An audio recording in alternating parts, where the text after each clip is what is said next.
Ending. We are live. Election night coverage. My name is Jobob. Oh my gosh, all of the people are jumping on. My cousin Duncan is here. He's also eating pizza. We're gonna hop right into this. This is Jobob Unlimited. What's up? It's actually Jobob. Jobob is a model citizen. Wow. Fun and cool intro. Wouldn't you say? You got to get closer to the mic. So I invited my cousin Duncan. Great production value. Substantial production value. I invited my cousin Duncan to come.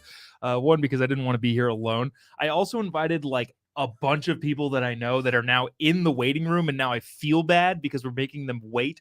Well, to get started here really quick, and not, can you get what is this? What is this microphone situation that you happen to be? I was trying to eat fast enough.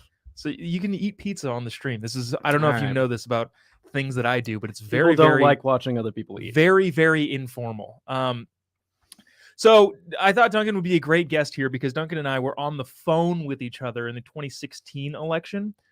Do you remember that? It was a presidential election. There was a guy, reality TV star, who ended up running for president, and then ended up winning. Do you remember that? Vaguely. So the real estate guy? Yeah, the real estate guy from the TV ended up being the president of the United States.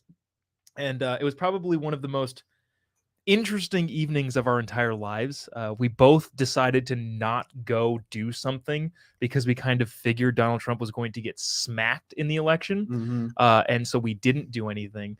You got to come closer. This is okay. I never mind. You can okay. All right.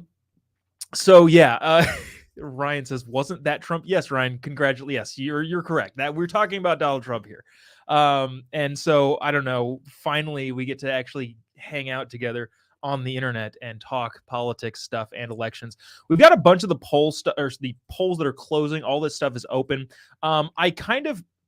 So just so you're clear, or just so everybody here is clear, this is incredibly informal. I texted a lot of my friends. Some of them are in the media. Some of them are teachers. Some of them are baseball coaches. Some of them are police officers, to come onto the stream whenever they want. Excel jockeys? What? I'm an Excel jockey. An Excel, like the program Excel. Mm-hmm. Is that what you call yourselves, jockeys? I don't know. Oh my gosh, now we've got another friend on. All right, we're gonna start just bringing people on and talking to them and hanging out, because so here's what I said, internet, just so we're all on my side here. I texted a bunch of people and said, hey, anytime after 6:30, and every single person has condensed themselves between 6:30 and 6:45. This is going to be a very long stream probably, and I would imagine that bringing people on later on is going to be an issue, considering how things are stacking up. Just really quick before we bring on the first person that's been waiting in the room, and now I feel bad. Sorry, Mike, for about 10 minutes. The Florida races have both been called. Governor DeSantis will remain the governor of Florida. Marco Rubio will remain the senator from Florida. Other than that, I closed all of the polls, the election results stuff. The House right now, currently the GOP called races have flipped 6 seats. They need 218 to take a full majority.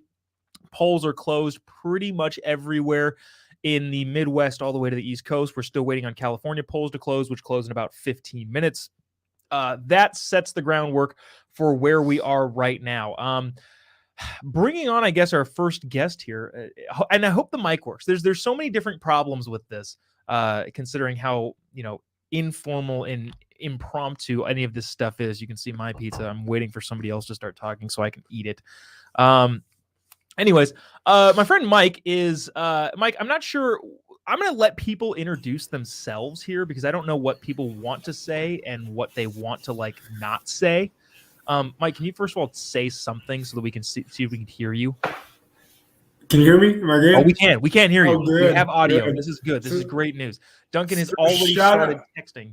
Sorry. Shout out to Miami for voting Republican for the first time in forever. Yes. Miami seems to be. Florida apparently just seems to be a deep blue state. Which is state. Sorry. If they're deep blue, that's crazy. Yeah, it's wild. I was not expecting that. Remember, Mike, you're old enough to remember the Bush-Gore election, the the Kerry Bush election, the Obama McCain election. Florida was always a swing state that was in play, but apparently it's like this dark red state now. Everything but that one super deep blue district, House District 20, is like been called for Republicans there. Anyways, Mike, what any commentary that you have? We're kind of just like open micing it right here. I mean, just another reason to make sure Ron DeSantis is on the 2024 ballot, man. I mean, if he can turn Florida red, I think we have a lot of hope for the Republican Party in the future. Did you? I don't know if you saw this, but there was a video going around on Twitter that Duncan was privying me to. People chanting in the DeSantis camp, 2 more years, 2 more years, 2 more years, which is an allusion to Ron DeSantis potentially becoming the president of the United States and only serving 2 years of his 4-year term. Mike, tell us a little bit about yourself. What are you looking at? You are. Can I say what you say? What you do? You introduce yourself how you'd like to be introduced. So I officially have tenure, so I can say whatever I want. I'm a teacher. Whoa! Yes, I'm a teacher in Southern California, Fontana Unified School District, one of the largest districts in California, and I am from Fontana. I am actually moving back to Fontana, so I'm happy to start getting into politics there again. Nice. Any chance you're going to run for anything anytime soon? I have a beautiful wife and a kid on the way, and I love them both too much to run for anything anytime soon. Good for you. So. Good man. No sane person wants to run for political office. Why would you? That's what I keep saying. I love America, but why would I do that to my wife and kids? Mike, anecdotally, what is on the minds of people in your profession right now in the place that you live in California? California, by the way, is going to be a really interesting thing to watch as soon as the polls clear. There's a lot of tight races in California that are going to be fascinating to look at. I'm going to call the race right now and let you know that Gavin Newsom definitely won governor of California. We're just going to call it. Don't even worry. He is the current dictator and will be for another 4 years. So actually, probably he's going to try for his 2 more years stint too. I want to get a poll going in here in the comment section. It would be fascinating to see how many minutes it takes for the Associated Press to call the California governor's race after the polls close in 12 minutes. Can we do over under a minute? Yeah, I think so. I'm gonna go under. I'm gonna go under a minute. Duncan, any commentary? I agree with him, but I guess I'll just go over a minute. Oh, okay. Just to make it fun. 18 minutes, says Gabriel in the comment section. And also in the comment section, a lot of people saying a lot of red here. Mike, I know this is again thrown together hastily. Yeah. What would you like to say to all of the millions of people watching, most of which who are not watching? I guess what's your biggest hot take prediction, if you have any? So my hot take is that Republicans are going to take this as a win for our policy and not a win against the Democrats' policy, and we're going to find a way to blow this. Sorry, I love the Republican Party. I will vote Republican probably till the day I die, but this is not saying to go as far right as you can. What this election is saying is don't be them, right? And so, you're exactly right. That's been my prediction the whole time, and I'm curious, Duncan, what you think about this. But I think Democrats currently are handing Republicans just a layup to lay the ball in nice and gently. And I think over the next couple of years, Republicans are going to throw the ball over the backboard into the sands. But oh yeah, I mean, if you're not the party in power, you're supposed to win the midterms by a lot too. You're supposed to crush the midterms, which is I think what we're seeing right now. But I don't know. But that doesn't mean that you show up tomorrow and that you make crazy constitutional amendments and you impeach everybody like that. Wrong. You impeach immediately. First day, we were watching the Daily Wire live stream, which is so much less cool than this earlier, and they were all saying impeach day one. No, I say investigate day one, but allow them to burn themselves. I don't know. Mike, any last one hot take before we have to boot you off and make way for oh my gosh, there are too many people in this waiting room right now. I guess my hot take is just don't allow Washington, D.C. to define you, right? Like, I will die a Republican, but if your day is made or broken by what happens in the next 4 hours, you haven't done enough to serve your community. You haven't done enough to be a good dad, to be a good husband, father. Like none of this should define us. And as Republicans, that's why we want a small government, because I'm not defined by whether or not Raphael Warnock beats a washed up running back, right? Like I'm defined by who I am and who I serve. So, Mike, I don't think you understand politics talk shows. We make brash, bold decisions and don't back down for them. Get out of here with your sensibility. I'm sorry. Bye, guys. Thanks, man. That was my friend Mike Wubker. He is a teacher and is now allowed to say the things that he thinks because he is tenured in the state of California. A couple things to go on before we bring some more people up here. I want to look at this. Oh, hey, Mike, you're still there. This is the map right now as it is. None of this is super surprising except for how freaking red Florida is. Is that I don't know. You said it pretty well earlier.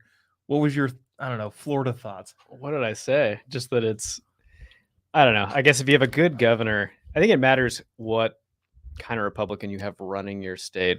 If they're kind of ineffectual, milquetoast, boring Republicans, I don't think that those states are going to have, deep red results. But, Florida's been well governed. So I think you can see how much he has changed the map himself. Yeah, no, I don't disagree with that. Florida apparently is just a deep red state now. And we were talking about earlier, I remember it being a flip state or like because of DeSantis, though. Is that do you think the sole reason that Florida is now just like a deep red state? I think he's done a good enough job. I think that they've received so many out-of-state people moving in that like him also. Interesting. I want to get to this. So this is, let's see. The Michigan race, let's see. We can pull up the stuff for governor. Maybe we should do that. Michigan has Gretchen Whitmer, I don't know what jokes I'm allowed to make about the possible kidnapping of a governor of the United States of America. I don't take that lightly, but at the same time, it is kind of interesting. So interestingly enough, I have a friend from Michigan who's in Michigan right now with his ear to the ground, measuring the pulse of Michiganders across his state. Pastor Josh Grimes. Oh, shoot. I don't know how to work this thing. How you doing this evening? Swell. And you guys?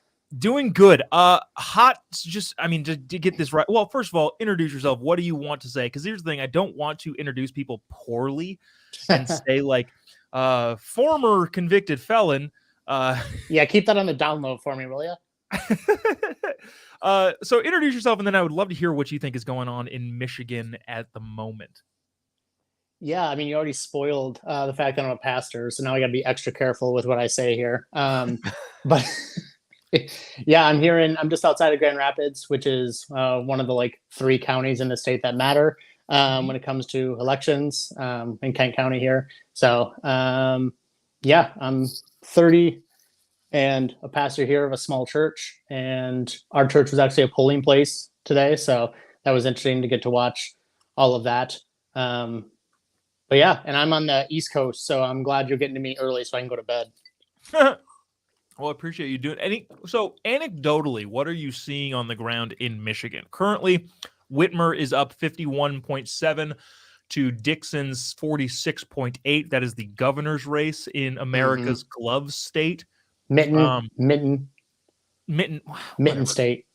Don't get that wrong. You'll have a lot of Michiganders coming for you. What's the Gloves difference? have separate fingers. Gloves have fingers. Mitten just has 2. Oh, yeah.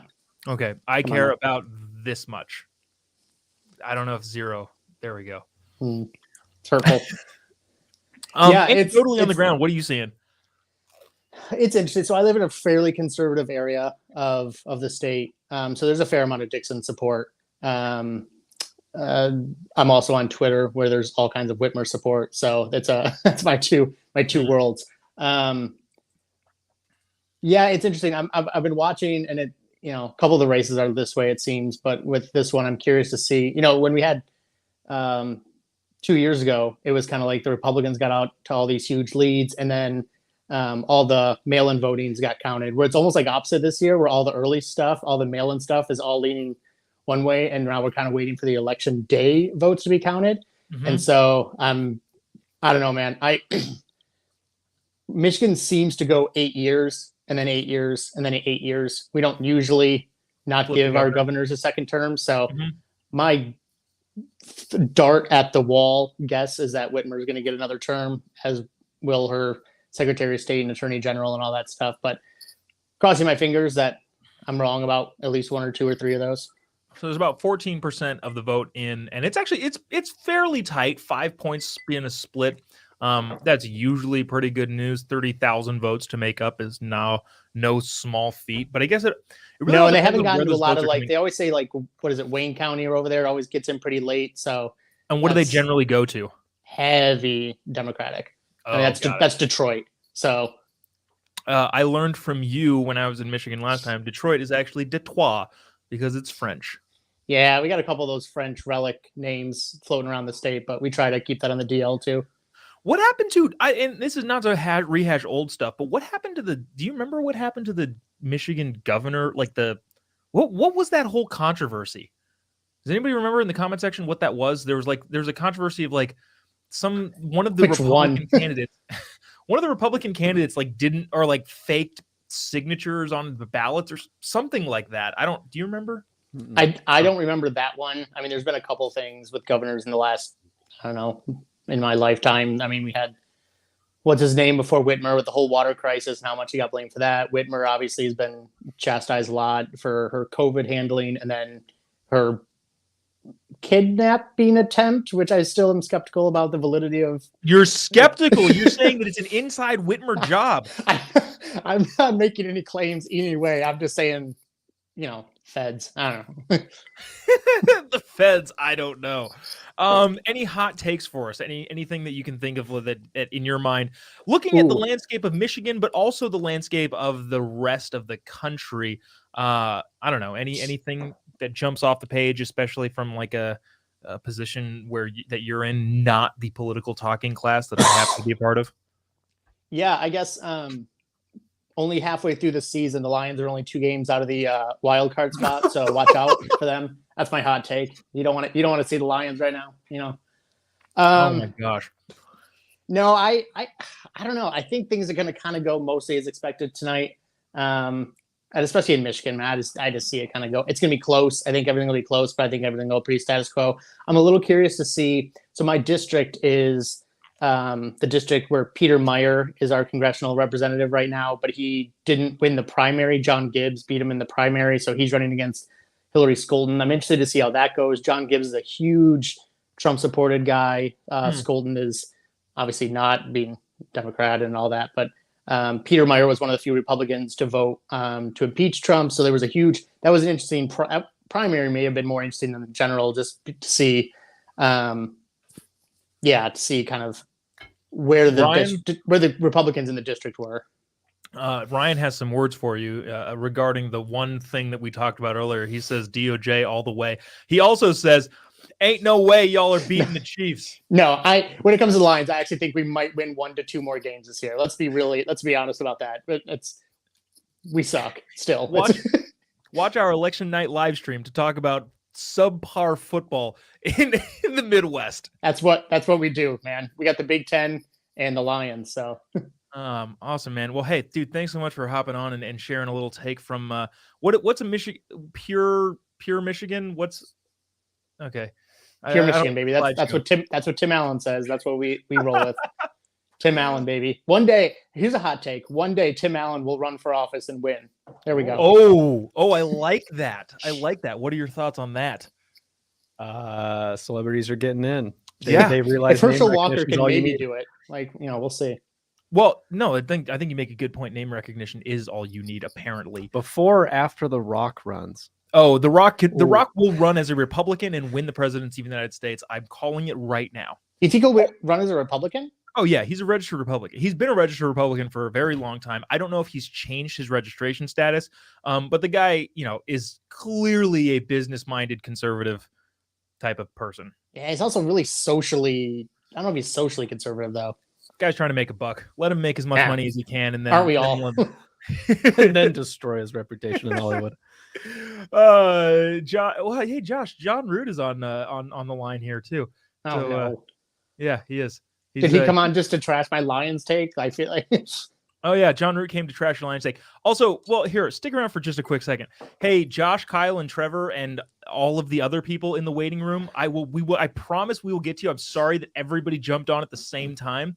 But because we were talking with Grimes about the Michigan governor's race, I want to bring up a classmate of ours who's been on here too for a hot second. A guy named John Root, who's also a TPUSA contributor, who's at the. Where are you right now? You're at the Arizona AZGOP event right now. Nice. How are things going there? Okay, it's way better than Dude, I want to know how Grimes is doing first. This is a reunion of Azusa Pacific. I love it. Yeah, man, I'm good. Just holding down the fort here over in Michigan. I'm good, man. I got no complaints. Grimes just admitted to us he was the one that orchestrated the kidnapping. Come on, man. Of Gretchen with Man, can't be saying that. So, okay, Grimes, I want before you hop off, Yeah. call John's race in Arizona, and then John, I want you to call his race in Michigan. Who you think is winning? What in there? I don't know anything about Arizona. Okay, then never mind. I was joking. My knowledge in these elections is basically Michigan and like the headliners from other states. Otherwise, I'm not paying that much attention to other states right now. Pure Michigan, love it. Hey, Grimes, thanks so much for hopping on here. Have a good night, fellas. Great to see you, Grimes. You too, Johnny. Mr. John Root is at the Republican. What? Okay, you say it. First of all, just So, introduce yourself. Who are you? Where are you? I'm John Root. I'm a TPUSA contributor, just like this guy right here, Jobob. Appreciate you having me on. You can hear, I think it's the chairwoman of the Arizona GOP that's on stage right now. We're at the Scottsdale Resort, Jobob. This place is cream of the crop, as the kids would say. It's lit inside. I was talking to a bunch of people about this, Jobob. I don't think the left could ever throw a party like this. It's like, could you imagine the people? Like, no one would show up to could you imagine like a Fetterman event? Like other like a Pennsylvania DNC event? That would be like the lamest party in the history of the world. Jeez. Yeah. Yeah. Good night, everybody. Thanks for the memories, everybody. John, so I want to pull up what's going on here. So 2 big races in Arizona that everybody's looking out for. Obviously the House races, but nothing has come in. Polls are closed in Arizona, but obviously there's 0% for Katie Hobbs and Kari Lake. Nobody's has anything at the moment as of right now. What are you seeing, or what's the mood right now in Arizona? How are things faring anecdotally? So basically, I mean, we've known for a while now that Katie Hobbs is toast. Like, she never debated Kari Lake. She's never gonna win. And the only person that could pull the basement card and actually win was Joe Biden. And I think that's what Katie Hobbs is trying to do. It's just like, I won't debate an election denier. I'm not going to talk to somebody that won't even have a good faith discussion. Obviously, that's what we hear from a bunch of people from the left online. But a politician that does not feel like the people of Arizona should even hear what she has to say is never going to get a vote. But the big thing we've known for a while is Blake Masters and Mark Kelly. Mark Kelly obviously is just voted down the line with Joe Biden. It's been disastrous policies.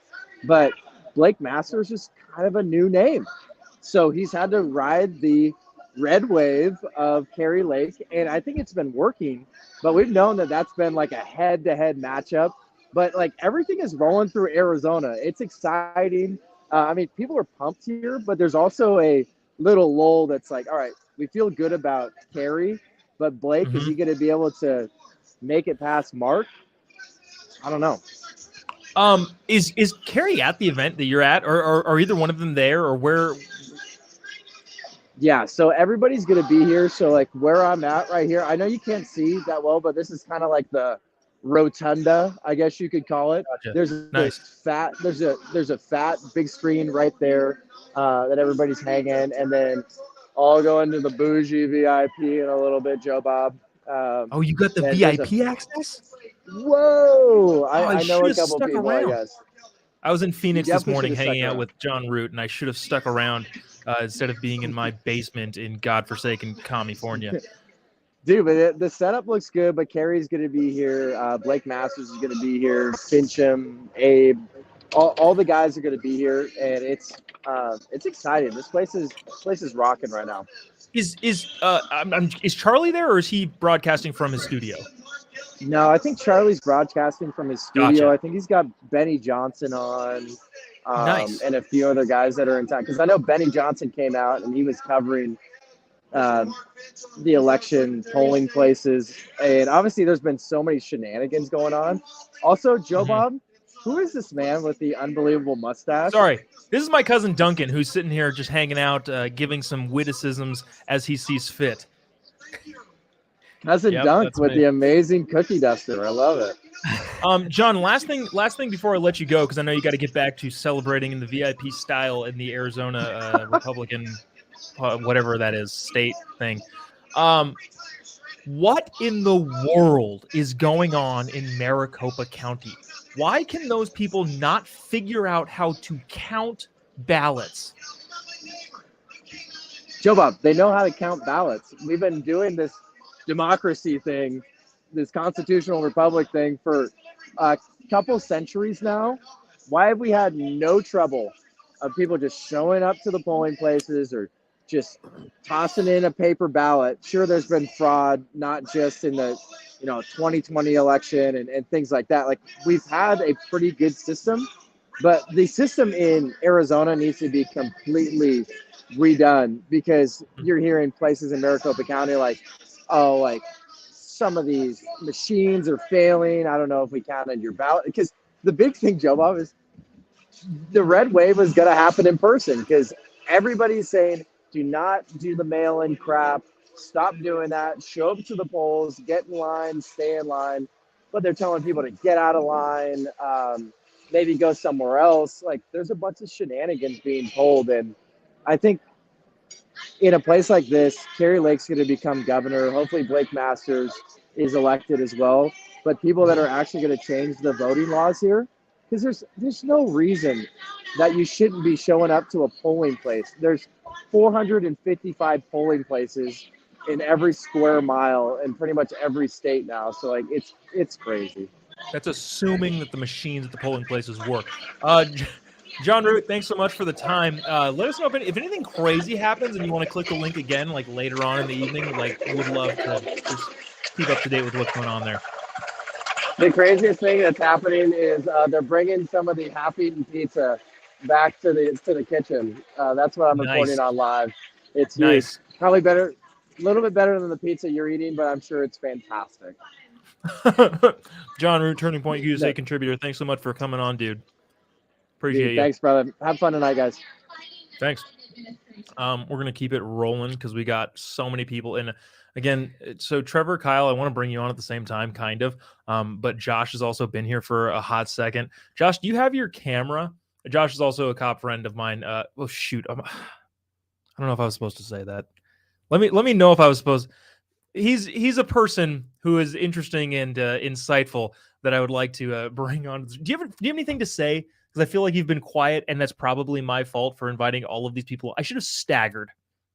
You're good. You can talk about Arizona a little bit if you want. Okay, what do you want to say about Arizona? Okay, let me actually. I know I just asked you what do you think, but I do want to play this video. Okay. I don't know what this is, but I want to show this really quick, and then we'll have some commentary on from a bunch of other friends of mine / the beer drinking mustached Duncan, my cousin. Check this out. I don't know what this is. Hello, Maricopa County. I'm Bill Gates, the chairman of the Maricopa County Board of Supervisors. And I'm Stephen Richard, the Maricopa County Recorder. And we're here to give you an update on how things are going so far with the election. We've already had almost 44,000 people show up this morning, check in, and be available to vote. And things are going great out there. But there's one thing that we wanted to address to make people aware of today, and that has to do with our tabulators. We've got about 20% of the locations out there where there's an issue with the tabulator, where some of the ballots that after people have voted them, they try and run them through the tabulator and they're not going through.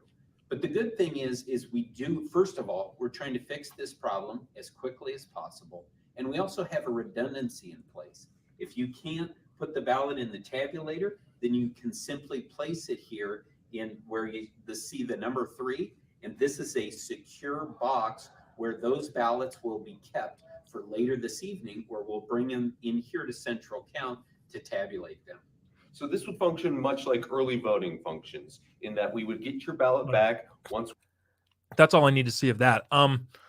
Would they have bothered to check that maybe yesterday? Like see if all of that was 20% of them in Maricopa County. First of all, those literally look like, hold on, let me bring it back on the screen. These literally look like computers from the 80s. They look like big trash cans. Yeah, they look like big trash cans that somebody might throw a bunch of GOP ballots in if you were in Maricopa County. Don't worry, we'll count them later. Someone will come in later and count them. Yeah, that seems very, very weird. Yeah, so that's, I don't know, maybe we'll get back to that part of the happenings. Yeah, going Arizona on. needs to figure out How it's is this? counting. How is this still not a thing? Every other state seems to be able to do it. Maybe they can take notes. They I also don't know. count their ballots weird. Sorry, I'm eating pizza. All right, my friend Josh is here and he's been waiting for a while. I feel bad because I told people one time and they're all coming in one time. Josh, how you doing, man? I'm good. How are you? Good. You want to introduce yourself because I don't want to like take. I don't want to misstate what it is that you do, and you can share as much or as little as you want. And then I'd love some thoughts on this midterm thing. Yeah, I'm Josh in Southern California, formerly in education, now in law enforcement. Nice. So I was cool saying my cop friend Josh. Yeah, that's fine. All right. Hey, so given that public safety is like a big, I don't know why I took a bite right before. Do you want to ask him something while I can chew? Sounds like you got something lined up. I did. I wanted to ask about law enforcement or violent crime, which is on the rise a bunch of places. How much do you, anecdotally, you on your job and seeing people out in the real world, because a lot of us people sit in the studio and don't actually talk to regular Americans. What is this sentiment that you're feeling out on patrol, on the streets, and all that? That crime is definitely getting more violent. We in the U.S., I was just listening to something the other day. We in the U.S. do have more outsized violent crime, but especially in the last 4 years, it's been getting a lot worse. And there's just a sentiment among people that they typically just don't care about law and order. And you're seeing that with the street takeovers, how crazy those are. It's blatant lawlessness. So. What do you see on your end? Like, I know you haven't been a cop for a long time or in law enforcement for a super long time, but like, do your partners, people that you're working with, see a difference? Yes, and they tell us all the time. Really? Like, what are they saying? Just to be very careful because there's more illegal guns. The ghost gun thing is crazy. We get fentanyl deaths. There's drugs everywhere. Just in LA County, we don't really charge misdemeanors very much. So, dang. Yeah. You have any hot takes on this election map? We're looking at the governor's midterm map right now. Actually, let me pull it up so we are looking at it. Let's see. I'm wondering if there's any actually, what do you make of this? And again, just kind of not being a person that is in this political tornado every single day. What do you make of all of the red there you're seeing in the House districts? I think that's been a long time coming. I think a lot of people got woken up. I mean, you trap people in their homes for 2 years. So people had nothing to do but go down a bunch of rabbit holes. So they gave people who were too busy too much time to look into things. And I think a lot of people saw things that they were not happy with. So I think you're seeing that reflected in the map. The House has picked up 6 seats so far. Republicans in the House have picked up 6 seats so far. I need about 218 to get to the ever coveted majority. The Senate is going to be interesting. Josh, you have any thoughts on the Senate race? Have you been? First of all, I love asking people, and this is not at all like meaning to sound like informed versus uninformed. Like, I genuinely think you probably pay attention as much as you should pay attention, and I don't know that a lot of people need to pay attention to the Pennsylvania Senate race or the Georgia Senate race or the Nevada or Arizona Senate races. As a normal person, I don't consider myself normal. As a normal everyday person, like, what do you have any thoughts on this? Is your ear to the ground? Are you hearing stuff on this sort of stuff, or is it just not really making its way through the cloud? No, I've heard a little bit about the Pennsylvania, and like I saw a little bit of that debate, and it was pretty shocking. What was shocking about it? Yeah, what are you talking about? They look totally normal to me. Oh man, yeah, and I heard some about what's going on in Georgia. You know, election denying again. You know, so that's fun. Yeah, dude. Stacey Abrams is not going to concede probably again. She was down in the polls by like 8 points. So I don't know. But she gets to serve for another term though, so that's pretty cool. As what? Fake governor. She's gonna do the same thing again. Yeah, she is. She's not gonna concede the race. And apparently election denying is only one-sided argument or one-sided problem. Yeah, and you know they're all everyone in the media is gonna agree with her and start saying that she's the real governor and just like last time. That's wild. Josh, before we let you go, any hot takes that you have that you're like gonna shock the world, or not even necessarily shock people, but like interesting takes? No, again, trying to pay attention as much as I can, but there's so much going on all the time. That's the thing. I think a lot of people in my line of work of doing this every single day and getting inundated constantly are in a lot of ways out of touch with real people who have real jobs. Not that my job isn't real, but people who have like go to 9-to-5s or go to a law enforcement office and have to do a real job for the majority of the day. My wife is the same way. Your wife is the same way, that just like they have real jobs and there's only a limited amount of information that you can take in. And I think it's dumb of us in the media world to assume that everybody knows everything about all of the different variables and components that are involved in our political system at the moment. Yeah, I spent most of the day trying to get my I have a kid on the way, so I spent most of the time getting that room together. Those are the things that matter. Yeah. So awesome, Josh. Hey, thanks for sticking around. I know this is a long wait time here to hop on this. I screwed that up, but appreciate you taking some time out of your evening. No, happy to be here. Thanks, man. Appreciate it. I want to get back to some of these races here. I want to look at some of these more in depth. Do you have any thoughts, just as you're sitting here taking this all in? It's too early to tell anything really. What you told the Florida governor's race has been called, right? But that's Florida. As I said before, I think they're kind of a special deal just because their governor was so effective. All right, so in the Senate race, before we get to some new friends, Raphael Warnock is behind by 1,300 votes, which is not a lot of votes. 49% to 49%. Raphael Warnock v. Herschel Walker.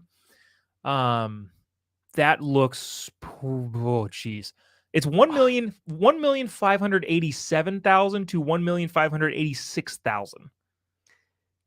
It is amazing how divided the country is right down the middle. Yeah, it's crazy how almost exactly equally divided the entire country is. I don't know. That's crazy to me. But I feel like what also makes sense with that is look at this Georgia race for governor. I think, I pulled the screen off. This Georgia race for governor is fascinating. It's obviously too early to call, but Brian Kemp is ahead by 8 points, about 400,000 votes. That's a lot.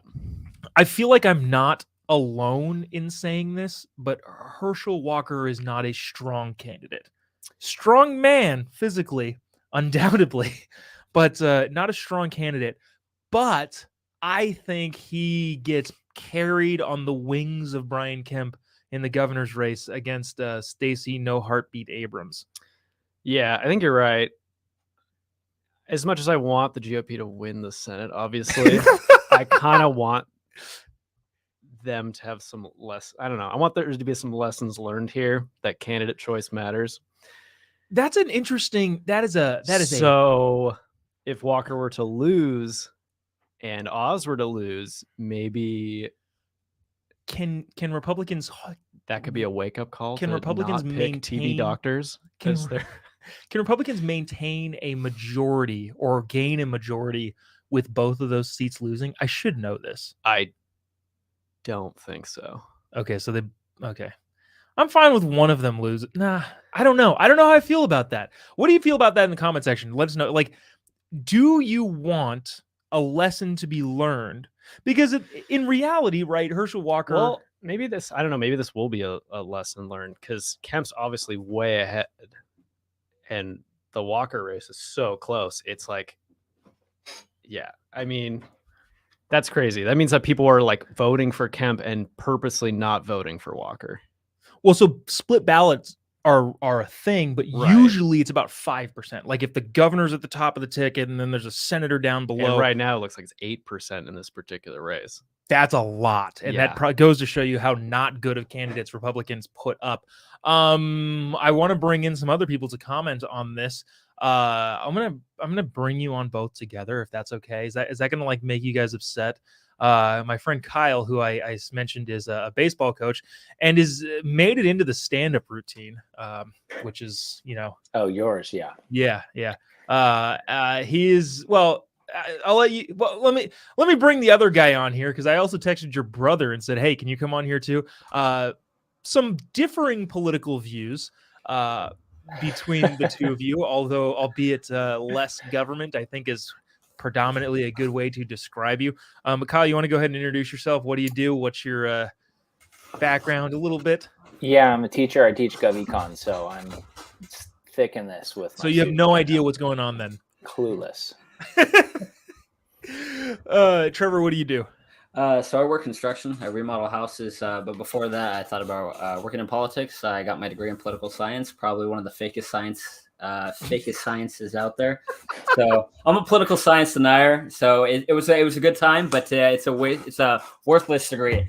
Just like probably like half the degrees out there in college. So, but it was a good time. I really got into it.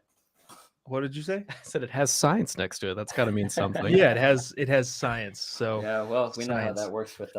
Hey, question that's posed to both of you, and we'll probably split up so you don't step on each other's toes here. What do you make of Republicans putting up objectively bad candidates? Kyle, let me hear. I want to hear from everybody. Kyle, what do you think? Well, I think you're coming off of having Trump as a president, and that was a big name. So now you're looking at, okay, you're getting other candidates that, hey, we have some popularity, notoriety. Let's give it a shot too. If Trump can do it, I can do it too. Those are very different words. Notoriety means to be famous for something bad. Did you know that? Yeah. Okay. Yeah. Would you say Oz is known for something good? No. You're right. That's a good way to describe it. But it's I don't know. People use that term interchange. He has a lot of notoriety, thinking it's like a good thing, but it's not a good thing. I think people just misuse that word quite a bit. Trevor, what do you think about the candidacy selection for Republicans, and how do you want this to shake out? Nice shirt, by the way. Oh, thank you. I got it from a friend. That was on purpose, wasn't it? Yeah. So I mean, I lean more GOP. I mean, I'm somebody who doesn't like either party. I find a lot of issues in terms of the liberty side that the Republicans are consistent on. I think they're a lot better on the campaign trail than when they get into office. I think they're great locally. I don't think they're great federally. They put out some really bad candidates. Herschel Walker. You could say Kelly Loeffler. I mean, I think Kelly Loeffler is the reason they lost to Warnock in 2020. Yep. Herschel Walker looks like a hypocrite based off some of the things that have come out, stuff about his son saying he hates him. Yeah. Well, apparently, and this is, you take things with a grain of salt when it comes out in the media. But they said that apparently he was trying to force mistresses into having abortions, and he comes out as being anti-abortion. They just don't put up good candidates, and I think a lot of it reason is because they try to toe the line with Trump. Because you see what happens when people go against Trump. You look at Liz Cheney, and her getting absolutely blown out. And I think a lot of people are afraid to run good candidates. But I think also with cancel culture, in a large part of this, we talked about this in class when I was a student. But when you have a culture that's very easy to cut people out for mistakes, you get a lot of bad candidates running rather than the good candidates, because the good candidates don't want their skeletons released. But I think the Republicans need to do a better job of pushing out more likable candidates. Charles in the comment section says Republicans suck at picking candidates. That seems to be the case in at least 2 of the states. Not to say I'm not trying to like have an indictment of people just in general, but like in terms of viable candidates, I feel like the only person that can lose to the 2 candidates in Georgia and Pennsylvania are the people that Republicans have running. So there's that. Duncan, do you have any thoughts on this? Where do you land on wanting to teach Republicans a lesson about picking better candidates? Well, yeah. So it's not like Democrats picked great candidates either. True. Nobody picks in good Fetterman's candidates. case. I mean, yeah, whoever loses that, it's going to be pretty pathetic because you either lost to the TV doctor or the stroke patient. So like stroke victim. So both of them, it's going to look pretty sad. We'll talk about the Fetterman Oz race in a little bit. That was still too close to be called. I want to ask you guys, Trevor / Kyle. There was a comment in here that I wanted to get to. Also from Charles, says hoping for a red tsunami, then impeach Biden and Kamala. Thoughts, Trevor? Go first because you seem to have had the most animated Visceral reaction reaction. to immediately impeaching. And it's just not going to happen. You could take the House and the Senate, but they're not going to do it. I mean, you're going to get more moderate Republicans that are going to be like, this is nonsense. You saw the handful of Republicans that wanted to impeach Trump. I think they're going to be the same people that will come in and say this is stupid. We're not going to impeach Kamala. We're not going to impeach Biden. As much as I would like that to happen, that's not going to. Kyle? I actually kind of think the Democrats want that to happen. I think they want them to get rid of Biden so they can be the ones to say they love identity politics, to say, hey, Kamala Harris is the first female president. Yeah. They know she's bad. Like, she dropped out, first one to drop out in 2020. Yeah. So to choose her as the vice president was clearly an identity thing. Meaning that her own party didn't like her. I feel like we leave that out. Like, Kamala Harris isn't a shoe-in for the Democrat. State didn't like her. I think too that also sets up just a constant back and forth of like, okay, so let's say Ron DeSantis wins in 2024. 2026, Democrats are going to take the House and the Senate, and then they're going to impeach him too. And it's just going to be an ongoing cycle, and we can't take it seriously then if we keep doing that. So you've got to kind of take the higher road in this place and not do it. Let him ride out his 4 years, and there's also ideas out there that you impeach Biden now after this whole election, and then you have Kamala for 10 years, which won't happen, but that'd be crazy. No. I want Kamala Harris to run. I'm in that small minority of people that really, really wants Kamala Harris to run because she could not get elected dog catcher of the local county. I don't know. Do you have any? I was going to ask you a question. If you want Kamala to run, who else is running against her? And on the Republican side? No, against. Sorry, you're going to have to primary Biden, right? Or they're going to put him out the pasture. She's going to lose to Gavin Newsom right away. I don't know, dude. Gavin's their top choice. This is why he's running ads, and he's talking about debating DeSantis in Florida. He's setting himself up for a national campaign. You're right. No, he is. He's definitely running, but I think there's a lot more to Gavin that the world hasn't seen. And even though he probably would do better in a primary, you can't discount the fact that Kamala Harris is the sitting vice president of the United States. And for some reason, that does things in the minds of voters, even if they only gave her 0.3% during the primary in 2020. That's just my thought. I don't know. Do you have any thoughts on Kamala versus Gavin? Oh, Gavin would wipe the floor with her immediately. Really? Oh, yeah. Yeah. Interesting. But I don't think he would go. I don't think he'd be nearly as successful as he thinks he would be. No, Gavin's great at like a glance, and then after looking at him for 5 minutes, it's like, ooh, I don't know actually. This, I feel like there's no reason for me bringing this up. Like, this just makes me a mean person.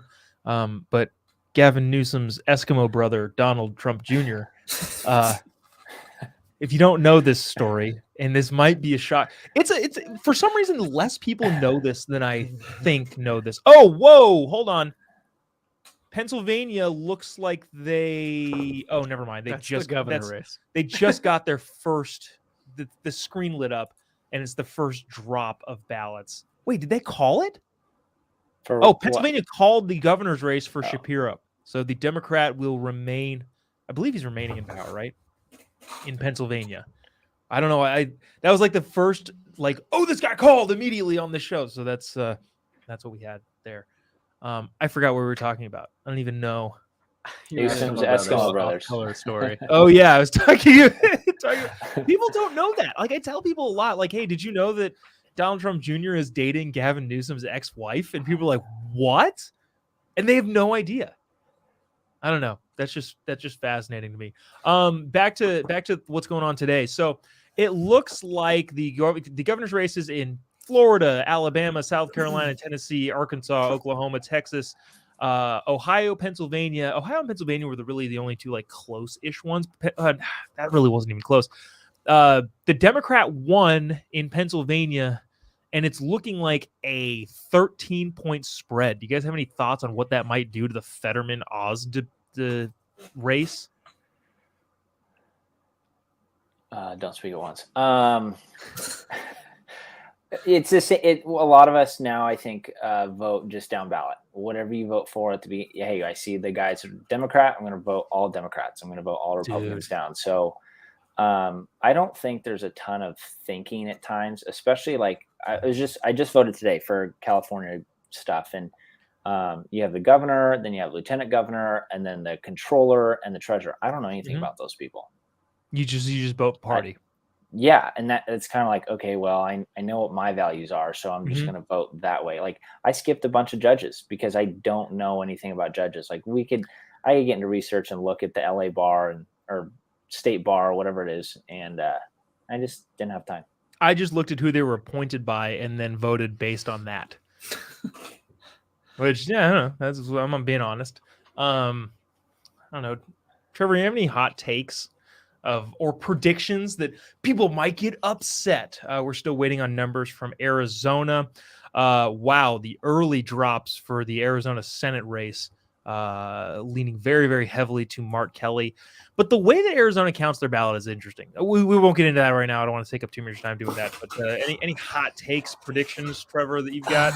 I mean, I don't know about hot takes, but I think Warnock wins. Just because looking at these maps, really, he's losing right now. Yeah, well, not only is he losing right now, but the areas that need to be counted in the most are heavily blue areas where you have most of the people. Herschel Walker's just not a lot of people don't like him. I mean, that's back-to-back candidates that the Republicans have run that just aren't popular or likable in the media.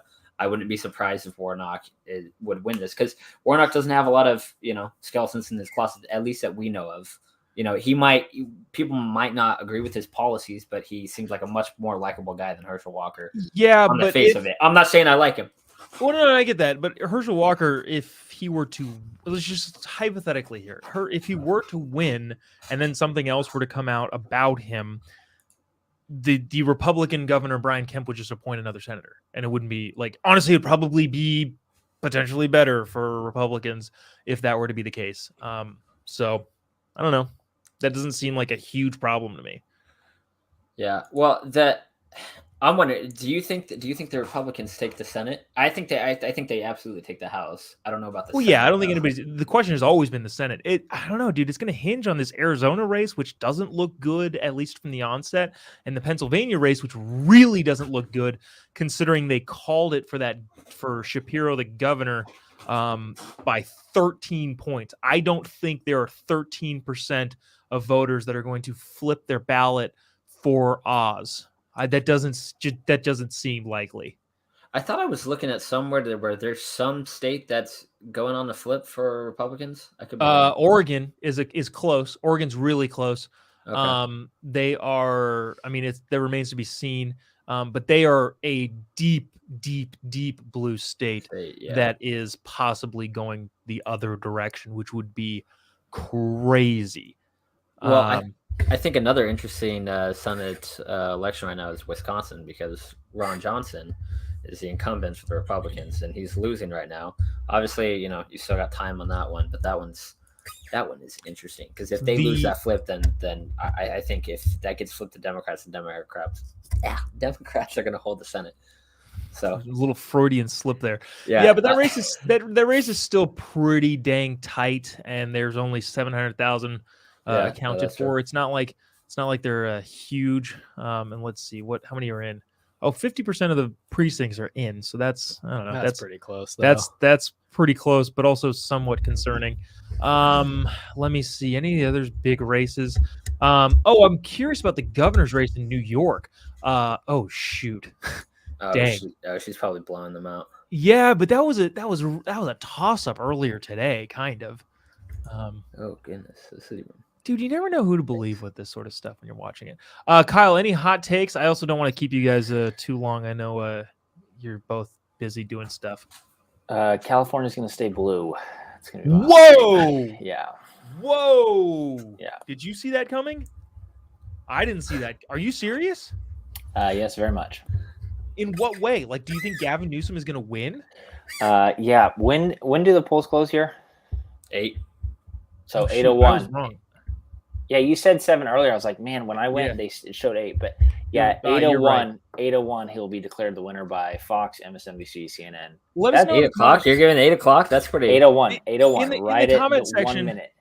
So Kyle has 8:01 in the comment section. I would love to hear how long you think it will take for California to be called for Gavin Newsom as the governor. So polls close in 23 minutes.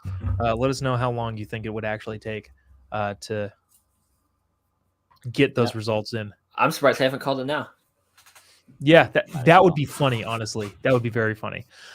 Any final thoughts, guys, before we let you go? Appreciate you sticking around, hanging out.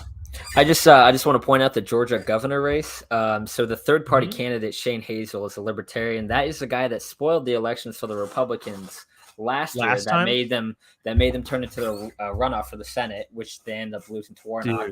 But this is the one time he's not going to be able to spoil it for Republicans, because Brian Kemp has a solid lead. He has 0.7% of the vote, and that's not going to be enough ground. Dang, Brian Kemp is up 10 points. That's huge. Why are you shaking your head?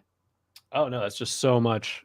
I don't know. It just shows how bad of a candidate Walker is. Oh, got it. Yeah. That's another unbelievable. Yeah, that's another thing to discuss. Wow, interesting. Kyle, do you have any last thoughts? Final thoughts? Just surprised me that Georgia has not been called, because the Senate race or the governor's race? Governor's race, because Stacey lost by 5,000, I think is what it was. No, she didn't. She didn't lose. Yeah, she didn't lose. She won by negative 5,000 votes. That's what she won by. No, it's always fun to watch the different platforms and medias say who they project to win, and then I just can't wait to see someone pull back. Like, what was it, 2020? They said they projected Trump was Arizona, and then they had to flip that to Biden. Like, those are fun for me to watch. The whole thing is like, let's see what projections they get super eager about, and then they got to walk it back later. And so you enjoy chaos, Kyle? That's what you're saying? Well, I sit in a blue state, and so my vote doesn't matter. So I just pull out the popcorn and just watch everything else. Your vote does matter, and I feel like, just to touch on one thing, the reason that you should still vote, even if you're in an unwinnable state, is that if you show the national party that your state is winnable, they will funnel money to flip that state. If California was within 10 points of the Democrat-Republican split, the GOP, the RNC would throw a ton of money to get that extra 10% made up. But it's so far away, they don't even try at the moment. So vote in your state, because you can't win this particular race, but you can move the national parties to sway to your side. Also, local elections matter. Oh, local- more yeah. than Oh yeah, local's way more important, but it's the national stuff that I like watching with all the NBC and Cool. Fox and CNN. So Yeah. Well, hey Well, guys, thanks for having so us. much. Yeah, thanks so Yes, much. thank you. I don't know if you want to. We'll be here around for a while. I want to jump off and talk about some other interesting things, but I don't know if you feel like in an hour we're still doing this and you want to come back on and talk about more specific things. Feel free. But also, thanks for sticking around. I know we had a bunch of people at the front of this thing, going that way, so appreciate it. all right, see ya. See ya. Awesome. Good night. See you guys. Thanks. So this is getting interesting. And why I say that is because what you pointed out just now, I'm going to bring this up on the screen so we can see. Oh, there we go. The Georgia race in the governor's race is a lot of distance. 82%. Why is this telling me to do this? 82% of the people bringing in, 82% of the precincts reporting Brian Kemp is up by 10 points. Go to the Senate race real quick. So if Stacey Abrams has 1,500 votes, that's interesting. So more people have voted for Warnock than Abrams. But oh yeah, well that has to be the case if there's any sort of split. That's crazy, right? Just mathematically, huh? So the Senate race in Georgia between again Herschel Walker and Reverend whatever Warnock. I almost said Reverend Al Sharpton. Reverend, yeah, doesn't he go by Raphael Reverend? Warnock? You got to talk closer. Doesn't he go as like Reverend? Yeah, he's a quote unquote Reverend. Hasn't he said some pretty questionable things from the pulpit? Yes, he has. But he is. Let's see, what's that difference? 7,000 votes, a little over 7,000 votes in Georgia separate Herschel Walker. That's 40,000. What are you looking at? What? No, 7,000. Oh, no, you're right. 40,000. Wait, no. Like 37. What are you looking at? I'm looking at this screen. Yeah. Oh, sorry. I did my math wrong. No, it's 37,000. You're right. I looked at the wrong number. 37,000 votes is no small feat to make up. Yeah, but then he has to get to at least 50% for Okay. there not to be a. But let's look at. Oh, you're right. For there to not be a Oh, I runoff. forgot And in about the runoff that. race, he won't have Kemp at the top of the ticket to no. drag him over the finish line. So. Oh no, this is terrible. I forgot about that. All right, sorry. To set this up, Donald Trump announced that he's going to make an announcement on November 15th that he's going to run for president of the United States. Unless the Senate race goes to that weird runoff thing that they have that screwed Republicans last time in Georgia. Did I say something else? You just didn't say. Oh, gotcha. So that weird runoff in the Senate race in Georgia, some people are thinking right. that would. So the race, they have to get, the candidate that wins has to get above 50% of the vote. Yes. If they don't get at least 50% of the vote, there's a runoff. The worry is that even if Walker wins this race, he won't have gotten above 50%. And so they'll have to schedule another election. And if they schedule another election, he won't have Brian Kemp at the top of the ticket to drag him over the finish line. Dude, do you remember how much money there was in the Senate runoff last time with it was Ossoff and Warnock ended up winning. But holy cow, everybody was looking at that race. In a midterm, can you imagine the amount of money that's going to pour into Georgia to try and get Herschel Walker elected? The running back, the guy who played football, the Heisman Trophy winner, I don't know if you know this, to get him elected to the Senate?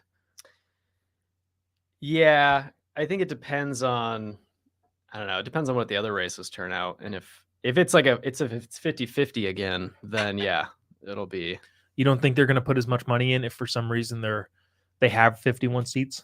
No, I suppose they would still would do it because there's always some people that sit on the fence. I think you're right. But oh my gosh, I forgot about that stupid rule that dumb thing that they have. Oh, that like hurts me inside. Going back to looking at the different counties in Georgia, it looks like a lot of the big blue counties, especially surrounding Atlanta, a lot of them are in for the most part. Like that, I don't think Warnock's getting any love from those coming in. I don't know what this is. Sumter County. Nope. It's just no, we're not gonna. We refuse to participate. Says people in Sumter County. Let me see. Sumter also fought, or Walker also fought in the MMA. Did he really? I didn't know that. Oh, look at this. Do you know this guy? Big Dunk is on a roll. Nope, never heard of him. All right, Ryan. All right, dude. Thanks. Yeah, math is hard. I was looking at the wrong number, and yeah. Anyways, so yeah, that's going to be really interesting. Let's see if there's anything else called. I don't think so. The Nevada race is going to be really, really interesting. This is the Senate races. Utah, Mike Lee, I think, is going to win by a lot. That's just my prediction. Wisconsin, Ron Johnson might lose. He's down 4,000 votes. 52% of the votes. So that's nothing. You're not worried about it? I mean, you can be worried about it, but there's no reason to look at those numbers and like make any sort of conclusion. There's still so much. Yeah. 50%. Yeah, that's fine. Go back to like Pennsylvania. I think that's like the main one to look at right now. Pennsylvania is, dude. See, this to me is the same thing as the Georgia race, but in reverse. Talking about how far the Republican governor has gone away from the Republican Senate candidate, as opposed. Same thing with Pennsylvania. John Fetterman is winning by about 2%, a little over 2%, but the Democrat won by a lot. Yeah. So that's already been called. Yeah. So how bad as a candidate is Fetterman? Okay, can we talk about John Fetterman really quick? I know I've done this quite a bit on all of my shows and my streams. But one of the things that the commentators that we both listen to have made very, very clear, and I happen to agree with a lot, is that Fetterman's stroke, in a lot of ways, politically, electorally, possibly helped him, considering how bad of a candidate he is without the sympathy of being a stroke victim. Yeah. So voters can only have one idea in their head. They can't like think of two things that have to do about John Fetterman. So they're going to like focus only on the stroke victim part. Yeah. If he didn't have the stroke victim part, which is not his fault. Yeah. Nobody's blaming him for having a stroke. That's not his fault. That's just something that happened to him. Yeah. If he didn't have that front and center in the news, then maybe they would have focused on how lousy of a human being he's been his whole life. Why is he lousy of a human being, Duncan? Because he never held a job until he became mayor of a very, very small town of like 1,000 people. No, there was almost 1,500 people. Okay. Well, yeah. And the fact that he lived off his parents' money his entire life. And his sister sold him and has no experience whatsoever. No, dude, he's the lieutenant governor, and he definitely shows up to all of those obligations. Yeah, oddly enough, the fact that he had a stroke probably helped him because it drew people's attention away from that. Yeah. The bad thing about John Fetterman having a stroke is that people forgot about how much of a garbage human being he is in terms of just living as an adult person in the United States of America. I want to go back to this map. Anything in from Arizona? Kelly by a lot. Yeah, the way Arizona works, though, I don't know. Do you want to talk about how the votes are counted? So the way that Arizona votes are counted is they like count them in tranches. They call it a tranche. I don't really know what a tranche is. Or do you know what a tranche is? Yeah, I mean, a tranche is just a group as part of a whole. Okay, so they count them like that. And so various tranches are counted at various times. And that's how Arizona gets kind of wonky. But I don't know. That seems That seems like a substantial gap. Having said that, though, Kari Lake in the primary was, I remember, down by a lot early and ended up coming from behind. And who knows how they're counting the votes in Maricopa either. If they're counting votes in Maricopa. Maricopa doesn't So- have polling stations that work. Yeah. Charles says it's a lot wonky. What about Ohio? Do you want to look at Ohio Senate? Yes, We I haven't looked at do. that yet. I do, but I want to get this in my head. Okay, so Okay. Hobbs is up on Lake about 15 points. 50% of the precincts are in. I don't buy that. But do the individual precincts in the counties count with the various tranches? Is that how that works? I don't know. Arizona's weird. But bottom line here is Arizona is flipping weird. But good point. Yeah, let's go to Ohio. JD Vance is up Oh, by he's up by a lot. wow, a substantial amount. 86% of the precincts are in, and JD Vance appears to be up by about 300,000 votes, a little bit less than that. JD Vance was a good candidate. Yeah, yes. He probably went a little too Trumpy, honestly, in my opinion. But But he's a good candidate, and he's very smart But- and well spoken. well, do you want to fill people in on JD Vance's background? What he Book- wrote, Hillbilly Elegy, and even that kind of thing. Yeah. Yeah, he wrote a book about growing up in the Midwest, Appalachia. Appalachia, I Yeah. guess. Huh. And is just thought to have, I don't know, be very down to earth since he came from a pretty modest background. Interesting. I want to get this. Why is your data so different than Charlie Kirk's? I don't know. Charlie's usually pretty on top of this sort of stuff, so not to say that I wouldn't trust him over me, but I would probably trust him over me, considering this is a haphazardly thrown together live stream that is more just kind of fun, kind of bantering about the political races. So in terms of like serious election coverage, you should not watch this. This is hokey at best, and we've just got the NBC News Decision Desk 2020 pulled up, and that is the information that we're going on. So to answer your question, Renee, it's because I'm bad at this, and we are not entirely serious journalists here. You also don't have any staff no, or budget. We're in a basement, like literally in a basement. That's a concrete wall behind him. Yeah. But anyways. Oh, she says she's watching both. That's fantastic. I appreciate it. But yeah, in terms of numbers, go trust other people. I'll be the first one to tell you that. Let's see. Does Ohio have a governor's race right now? They Yeah, do, he and it's been won called by a for lot. Mike DeWine by a lot. Let's go to that. That election is over effectively. Wow. Columbus, Cleveland, not even Cincinnati. Usually like the big cities have a huge blue populace, but what is this county? Athens? And that's close. But yeah, it looks like the see the incumbent. Yeah. States east of the Mississippi have this weird thing where they sometimes vote for governors of the other party. What? Or like senators from like the other party. I feel like we never heard of this. Can you explain this? What are you talking about? Well, so this is obviously a red state, so it's probably not the best example to bring this up. But like Maryland has a Republican governor, right? Do they? I don't know.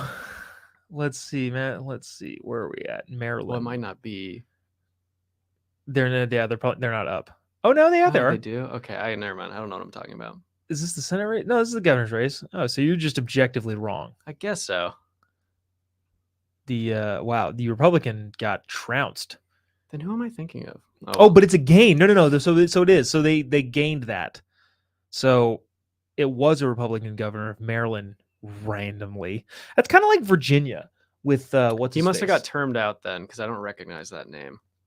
He must. It's kind of like Glenn Youngkin in there in Virginia, where Virginia deep blue state, and elected But Glenn Youngkin. okay, so does Vermont have a Republican governor? Vermont? I don't think so. Bernie They do. Sanders state? Yeah. So like, Wait, they do. yeah. Whoa. So I'm saying like states east of the Mississippi somehow randomly like vote for members of the other political party, and it seems so weird and foreign to me being from California where everything is just Democrat no matter what happens. What? This is nuts. So, okay, wait, hold on. Let me pull this up on the screen here. They're just a weird state. Did you guys know this in the stream? Like how oh, that's right. So Alexander says it was Hogan in Maryland. Larry Hogan? Is that his name? And he's done now. That's unfortunate. What was I talking about? Oh, the Vermont governor's race. Holy crap. I didn't know this. This is again the state that elected Bernie Sanders, the senator, who I think we're all familiar with Bernie's political leanings. He is not moderate. No. At all. No, But I don't think anyone would accuse him of that. But somehow the Vermont governor is a Republican, and by a lot. But I think he's like a very, very moderate Republican. Well, so all that's saying then is that I feel like if you get west of the Mississippi, everything is like your governor's Democrat, your senators are both Democrat, like no matter what, like you don't like flip-flop a lot. Like the fact that, or else we wouldn't be talking about how Oregon's about to elect a Republican governor and how crazy that is. 3 minutes. It's not, I feel like it's not that crazy when it isn't. All right, hold on. Let's go back to this governor's table because the polls in California are about to close in 3 minutes. And we are going to set a stopwatch here on how long it takes. Shoot, why can't I get this stupid thing right? All right. So it's 8:57, and I do want to put a stopwatch on this camera to click on how long it takes for the governor's race in California to be called. Let me make sure I'm ready and prepared. Because I think it's going to be quite quick. I'm going to unplug my phone here. 57. So we've got 3 minutes still. What do you want to talk about for 3 minutes? I think this is going to be fantastic internet content. Just us sitting here in silence for 3 minutes? No, just waiting for California to be called. 2 minutes. 2 minutes of talking until Oregon. Oregon is also freaking fascinating. That's going to close in 2 minutes also. But that one's not going to be called. It shows that you can only torture your citizens for so long before they'll eventually vote for someone else. Maybe. They might need more torturing, honestly. Right, says $10 on 3 minutes. Okay, 3 minutes is where people by people I mean Ryan thinks that it's going to take the time that California is going to be called. Now again, I'm going to start a stopwatch at 8 p.m. exactly, and then show that. Can you see this?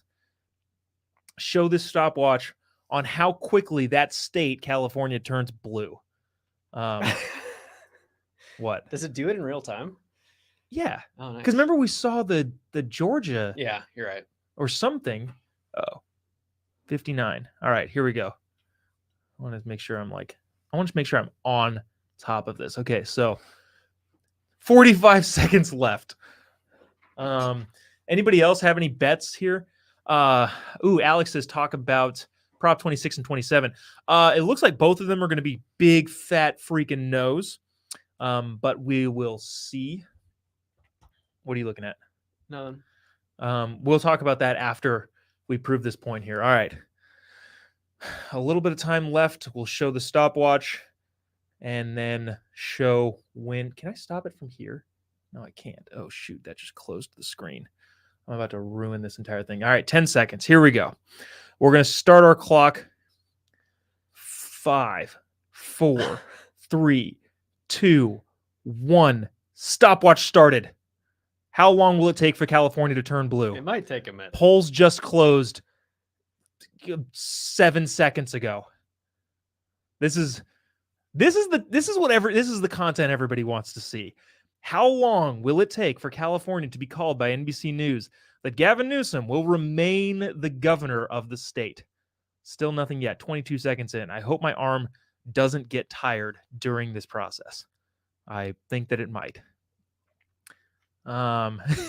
Gabriel says, "Happy New Year." That's funny. What if it ends up being a close race, Jobob?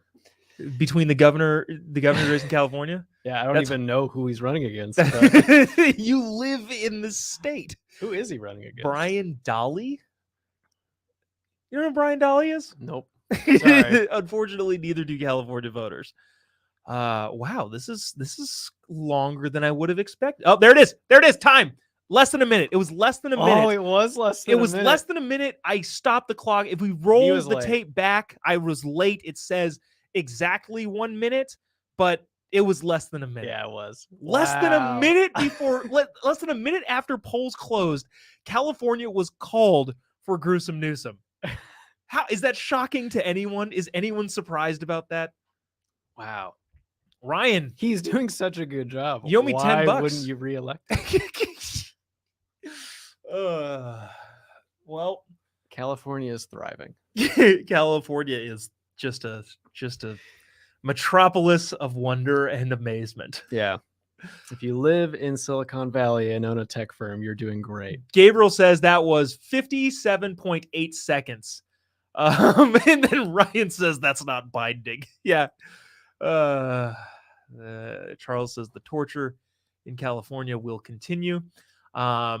Renee says she's in Oregon, so I'm very curious about Oregon. Okay, so let's see if anything dropped in Oregon. Doubt it. Oh, look! Would you hold on? Whoa, look at this! Look at this! Look at this! What percentage is in California? 0%. 0% of the vote is in California. Yet they have called it for Governor Gavin Newsom because of how lopsided this backward state is. I'm excited. I think it's just going to continue though.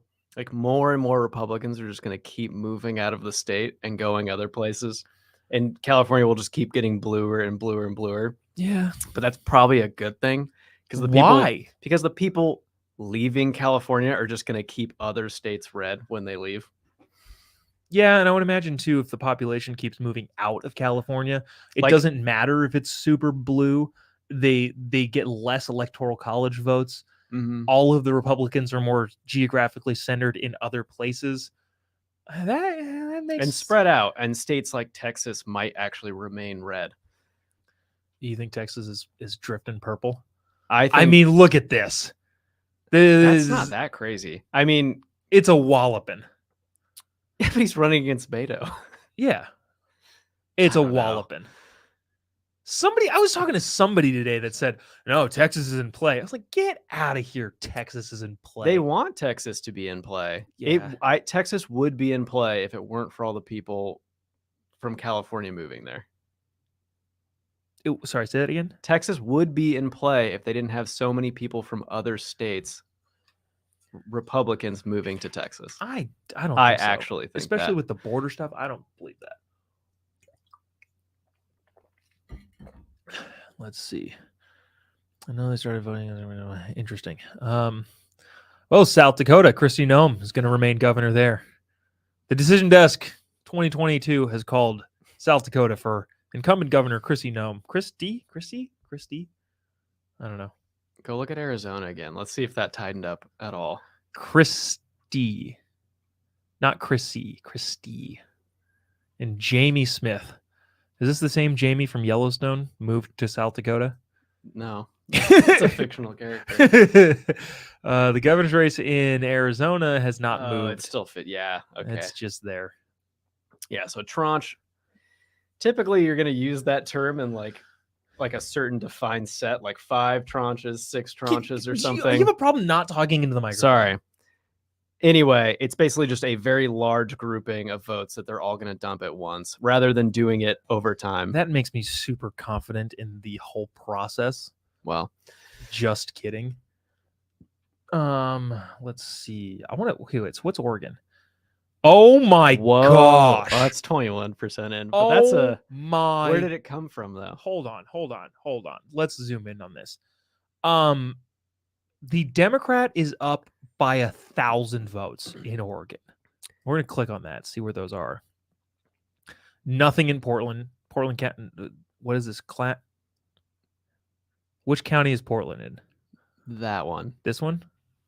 Clackamas? It would appear. Clackamas. None of this surprises me. Oregon is like California, is one of those very, very red states outside of the coast. Why are they even In the counting major this? cities. Why do they count? Oh, I guess this is pretty. Wow, 91% in. So like Portland is going to be blue. This area is probably going to be blue. But this is the fact that it's this. Well, way too early to call. 21 expected votes in an estimated 1.5 million left to be counted. Christine Drazan? Drazan? Sure. Thanks. Why not? Thanks for the vote of confidence. Let me see. Where else can we go? Let's play a funny video. Actually, they called Georgia. What? They called the Georgia governor. I mean, okay. That's not. That's pretty big. I don't The know. Jobob decision desk has called Brian Kemp the winner of the Georgia gubernatorial election. Stacey Abrams will not concede again. She's a voting rights activist. That I guess that's all you can call her. Is that a job? If you scroll up, it says what? Faces Democrat and voting rights activist, because she hasn't really done anything else except complain about voting rights that exist in Georgia. Constitutionally. Did you see the video of Joe Biden going to vote in Delaware with his granddaughter? Okay, so there's this video of Joe Biden going to vote in Delaware with his grand. Actually, you know what? Since we have to effectively wait for things to happen because that's how election night things work. Yeah. I'm going to pull up this video and show everyone voting. Joe Biden. I'm sure it's heartwarming and not weird. Well, it's not really weird necessarily. It's just, I don't know. All right, watch this, Duncan. I want you to watch this closely. It's 16 seconds. Watch something that you see that everyone should be aware of. Watch this video of Joe Biden voting in the state of Delaware. How you doing? Thank you. Her first vote. Yeah.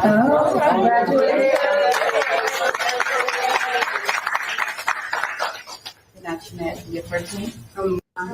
Did you notice anything different, weird, potentially racist in that video? She handed over her ID? Yes. Did you see that? The President of the United States, hold on, let me track back to it. The President of the United States, we see right here, clear as day, hands the pollster his ID, going along with the racist, bigoted, Jim Crow laws that force people to show identification in order to vote. Yeah, that's shameful. That kind of thing only happens in Georgia. Despicable. I just can't tolerate the amount of bigoted racism that Joe Biden exemplified there by showing his ID to vote. Let's take another look at that. I cannot believe this. Have we beat that dead horse enough? Maybe. Who's this? Oh, somebody. My friend Matt's here. Hey Matt, we're kind of killing time until we reach until there's new updates. We've pretty much effectively looked at. Oh wow, Oklahoma, both seats. Is that where Sass? Who was the guy who took the Florida job? Is that Ben Sass? Yeah, I thought he was from Nebraska. Though. No, it was Nebraska. Who's Oklahoma then? I don't know. Why is it colored like that? Langford? Because there's two seats that are up. Oh, okay. There's they both are. Okay. Yeah. They're both Republicans. Go back to like Georgia. The governor's race or the Senate race? We haven't seen that in a minute. The Senate race. Haven't seen that in a minute. Okay, show this tab. The Georgia Senate race, as we update you on this, is Herschel Walker is pulling away just a little bit, up by 0.9%, Nah, but it's still too that's still close to very call. close. Dude, Herschel Walker's going to be a U.S. senator. No, He is. we'll see. He is. There's nothing you Go can back, do about it. Go to Pennsylvania. Herschel Walker, American hero, U.S. senator. What does Pennsylvania look like? Pennsylvania Senate race is still too close to call. That's about the exact same gap as before, or as the Georgia race, just the opposite direction. 73% in. Hold on, let me look in that. How many are they expecting? Estimated remaining is what? Still 1.5 million votes to count. That's gonna be close, and that again is just an indictment of how bad of a candidate John Fetterman is. You know why? Because look at this governor's race in Pennsylvania. The governor race in Pennsylvania is a 10-point spread, more than that. 11-point spread for Josh Shapiro, who is going to be the next governor of Pennsylvania. 10-point spread, Democrat victory in Pennsylvania, while the Senate race is still too close to call and very, very tight, less than a percent difference, which again just goes to show you how freaking bad. If Dr. Oz, the TV doctor, can close the gap. Oh, there was another drop. Did I get closer? What just happened? There was numbers that just started scrolling. What just happened? It's raining outside. Anyways, all right. We've been bringing people on. I hate to say random people, but here's another guy. It's my friend Matt. He is well, actually, I've gotten in the habit of telling people what other people do. I'm gonna let him introduce himself. Matt, what up, dude? How you doing? Oh wow, I'm on the show. What's going on? Yeah, guys? dude, you're on the show. How's it? So introduce yourself. What's your name? What do you do? What is your perspective on this midterm election, the most important election of our lifetime? I'm just sitting back and enjoying the show, man. I don't know, man. I don't have any good hopes. You don't have any good hopes? What does that mean? Well, it's tough, man. You go in for, well, especially living in California, you think your vote's gonna matter, so you go in, but I don't know, man. I just go no down ballot, and I don't know. No down the ballot. We did talk about this a little bit with Kyle was on. You know, Kyle. Was there any proposition that didn't raise taxes if it was going to be passed? Oh, we didn't even look at the props. Oh, that's still a ways away, I think. Yeah. Even do results for props? Yeah, it's from the state, the Secretary of State, though. I just love the wording on the propositions. They make it sound so good, but dude, the schools won. The school freaking yeah, you don't dude. care about giving money to the arts? No. I hope none of those kids learn any arts. Yeah. I'm a terrible person. Yeah. 1% reporting. It's a little too early. Yeah, it's a little bit too early to look at anything like that. Yeah, we'll save that for a later date. I don't know, Matt. How are you seeing things as again a normal American?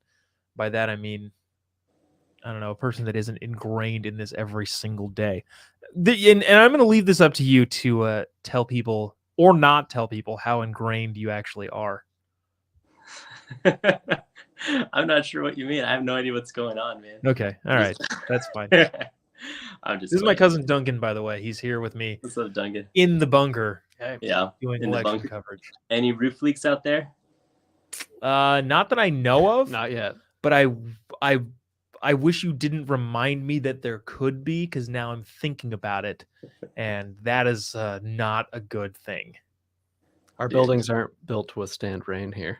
Yeah, here in Southern California, we don't like precipitation. Mm-hmm. Yeah. Anyways, any thoughts that you have? Any just what are you seeing the most? Like, again, not as a person who's just like in this stuff all day and inundated constantly. What are you seeing that's interesting to you, like in terms of ads, in terms of races, in terms of just a bunch of stuff? Well, gosh, I don't know. Good night, I Charles. haven't really Nice been having you. deep in it, man. So, yeah.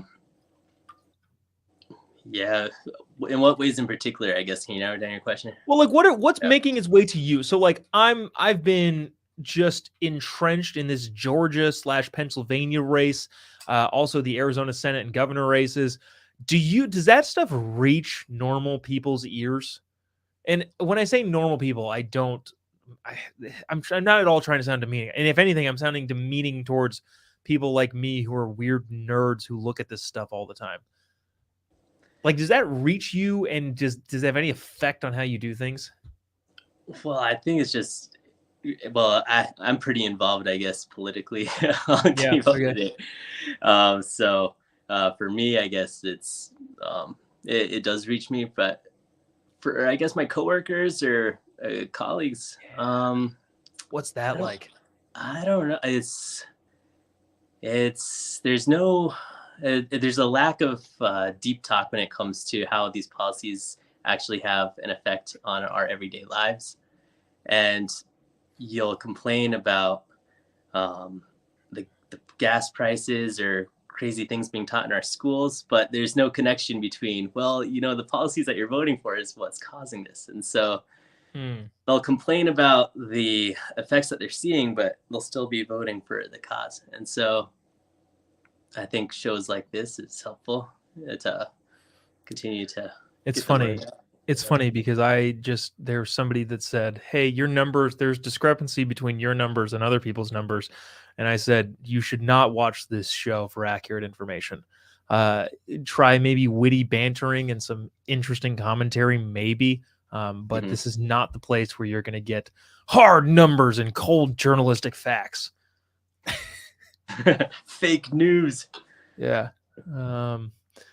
Let me see. Any hot takes? Any hot takes here? I know you hopped on here, and I want to. Dude, I just think it's gonna be hilarious if Fetterman pulls this off and wins. That's gonna be just a great comedy show. This is hilarious.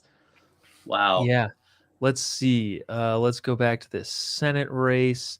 Share this tab instead. I'll bring this up here so you can see. The Fetterman race is now even closer. No? Which way? It's about the same, but which direction did it go? Fetterman is ahead by about 40,000 points. But we were talking about this earlier too, and this, not to get too far into the weeds again, but this is fascinating considering the Pennsylvania governor's race was called and the dude won by 11 points so far, with 70% of the precincts reporting. Meaning that at least 10% of voters in Pennsylvania voted for blue governor, but then they refused to vote for Fetterman. Yeah. Wow. Okay. It's interesting. Duncan brought up a point. My cousin Duncan, who I don't know if did I tell you that he's here? He's here. Yes, he is. sir.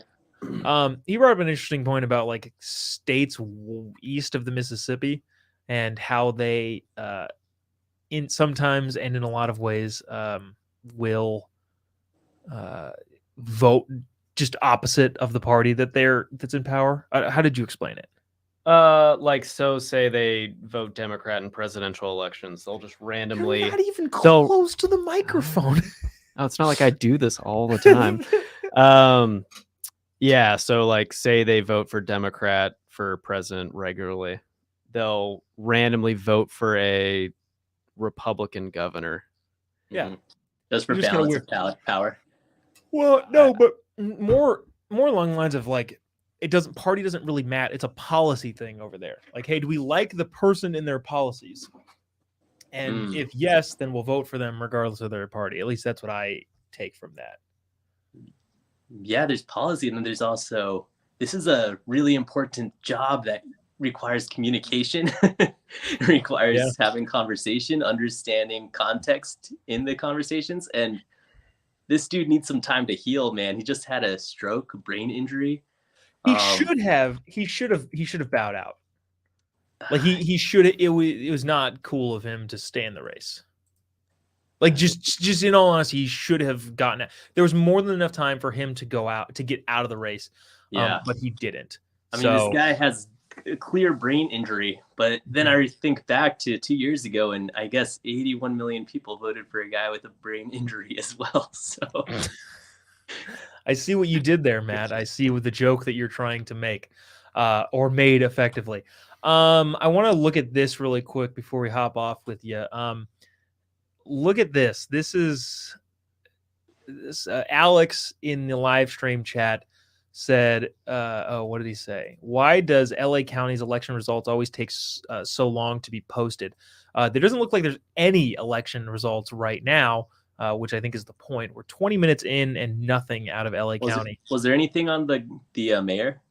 That's what we're looking at. This is the LA mayor's race, which is fascinating because Caruso was endorsed by Elon Musk, Snoop Dogg, the LAPD, Katy Perry, Gwen Stefani, Gwyneth Paltrow. I don't know if it's Gwen Stefani. Is it Gwen Stefani or Gwyneth Paltrow? It doesn't matter. It was Paltrow, I think. One of those celebrity females, a bunch of people endorsed Rick Caruso, who is effectively a Republican. Like, the guy's a Republican. He registered as a Democrat, but he's a Republican. Which I don't know. It's an interesting component here. Yeah. I like that. It says, I used to work in West LA, and that was, they need some massive change there. So. Yeah. What are you saying? It says Bass says she would build enough to house 15,000 people, homeless people, would build more temporary, affordable, and permanent housing. It's like affordable for who? not the taxpayers. No. Like every house they build in LA is like $700,000 or something. It's not every house, it's every unit. Every unit. Every unit, which is like they'll have an apartment complex, which is no one would willingly want to pay money to live there, but it costs them just as much to build a luxury apartment complex. But the state just takes that money, and I don't know, man. Fetterman, Ryan says, but the docs say he's good to go. So there you have it. There's the argument. That's effectively it. John Fetterman should be the next senator from the great state of Pennsylvania. JK. Oh, is that called? That's governor's the governor's race. This is fascinating. Just clicking around and waiting for things to update. Oh, it's a Senate race. Matt, we did this thing. You might be interested to hear this. We did this thing where the second polls closed, we started a stopwatch for how long it would take for California to be called for Governor Gavin Newsom. And it took about a minute, a little less than a minute, for the Associated Press / NBC to call the state for Gavin. So how do you like that? Oh man, that's shocking. Is it? You think it would be in less than 30 seconds? Yeah, that is a shockingly long time. Hey Matt, appreciate it. Thanks for coming on for a couple of minutes. We're just plowing through the rest of the evening here, looking for more of these results to keep trickling in. Keep me updated. I'm enjoying the show. Yeah, dude. Thanks, man. Talk to you soon. Take care. All right. So that Georgia race is still incredibly close. Yeah. Here, let's bring that on the screen. Is that the right? I'm on the right page. Okay. So I can see how people get tired doing this. I am tired. We've been at it for almost an hour 45. Do you have to pee or anything? I could go for like a short break, I guess.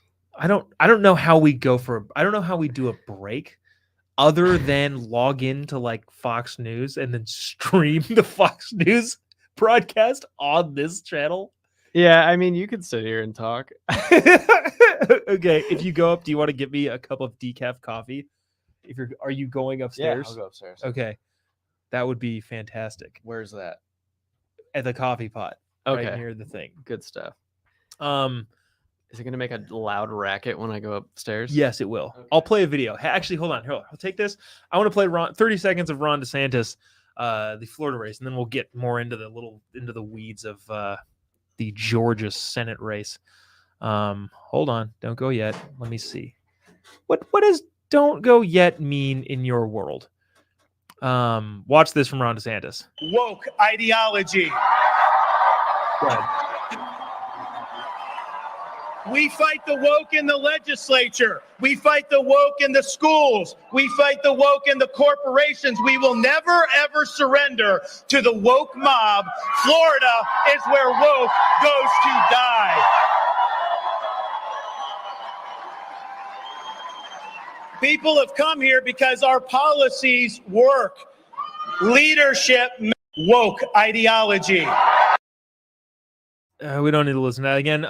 That's Ron DeSantis in the state of Florida as he gets reelected resoundingly by Floridians. Wow, that one wasn't even close. Still looking at Pennsylvania. Realistically, and I hate to say this, I don't think that we're going to actually definitively get answers for Pennsylvania, probably. In the Senate race, Georgia, probably tonight. Like, it's probably going to be a week or two, which is disheartening. Oh, let's go back in and check on the gubernatorial race in Arizona. I'm curious about Oregon. That gap is widening between the Democrat and the Republican, but at the same time, Republicans generally don't do super well in the state of Oregon, so that's not shocking. Arizona, whoa.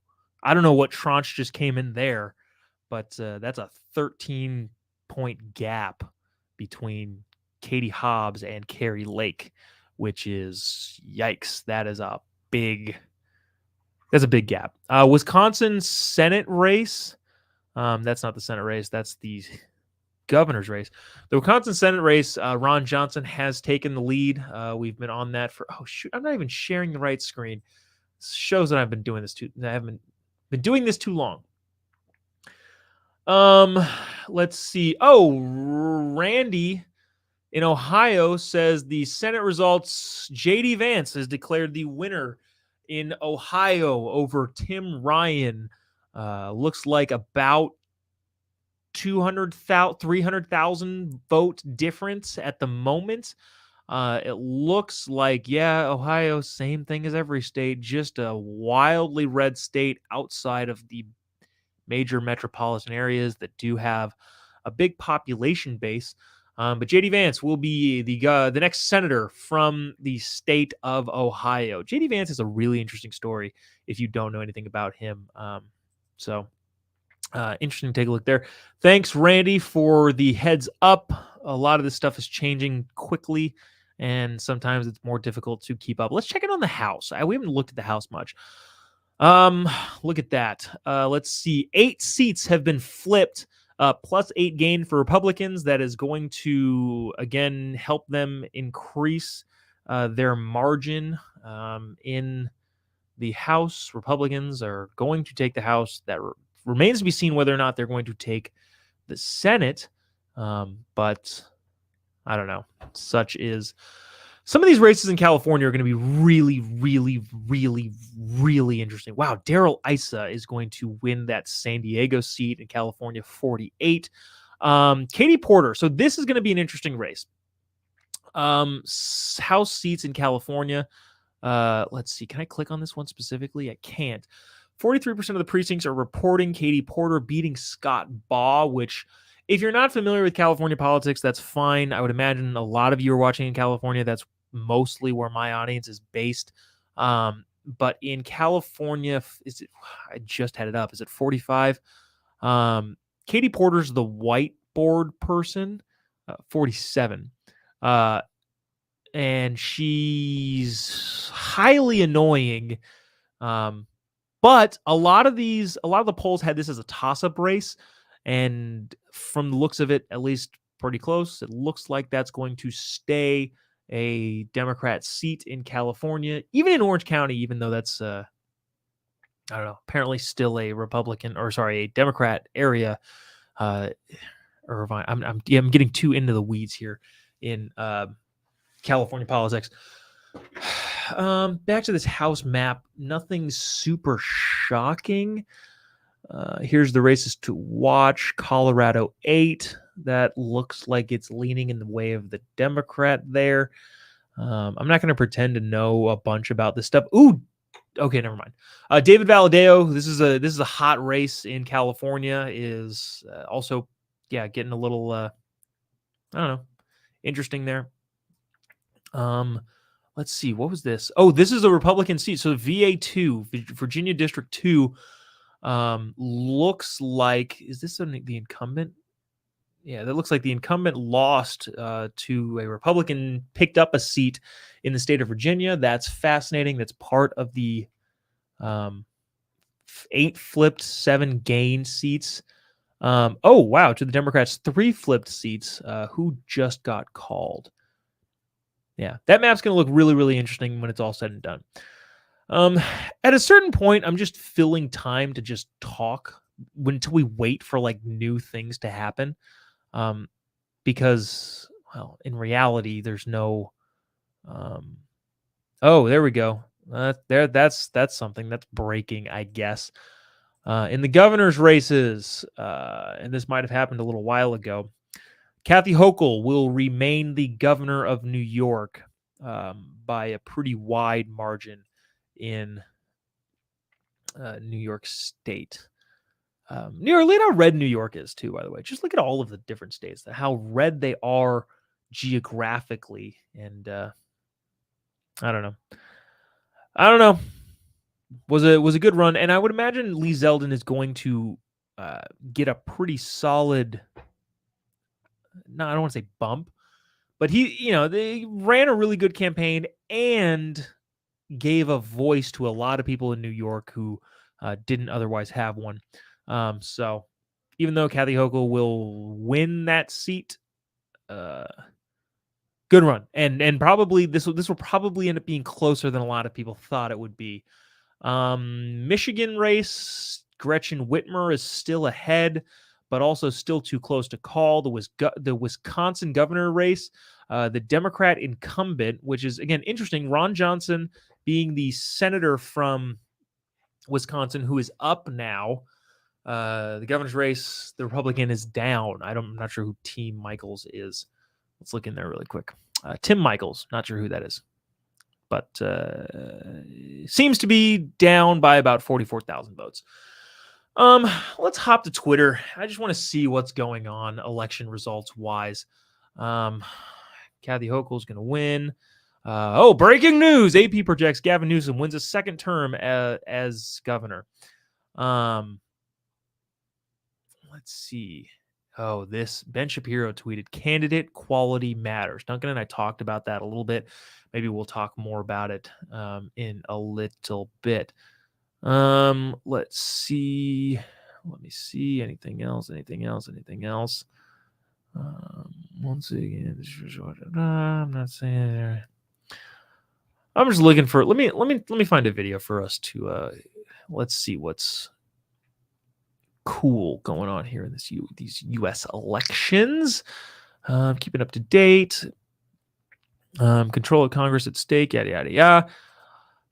I really want to see what's happening in this LA mayoral race. If you're not familiar with this, to kind of just set it up a little bit, this guy named Rick Caruso is running for the mayor in LA, which is the second biggest city in the country, which I think deserves some sort of heft.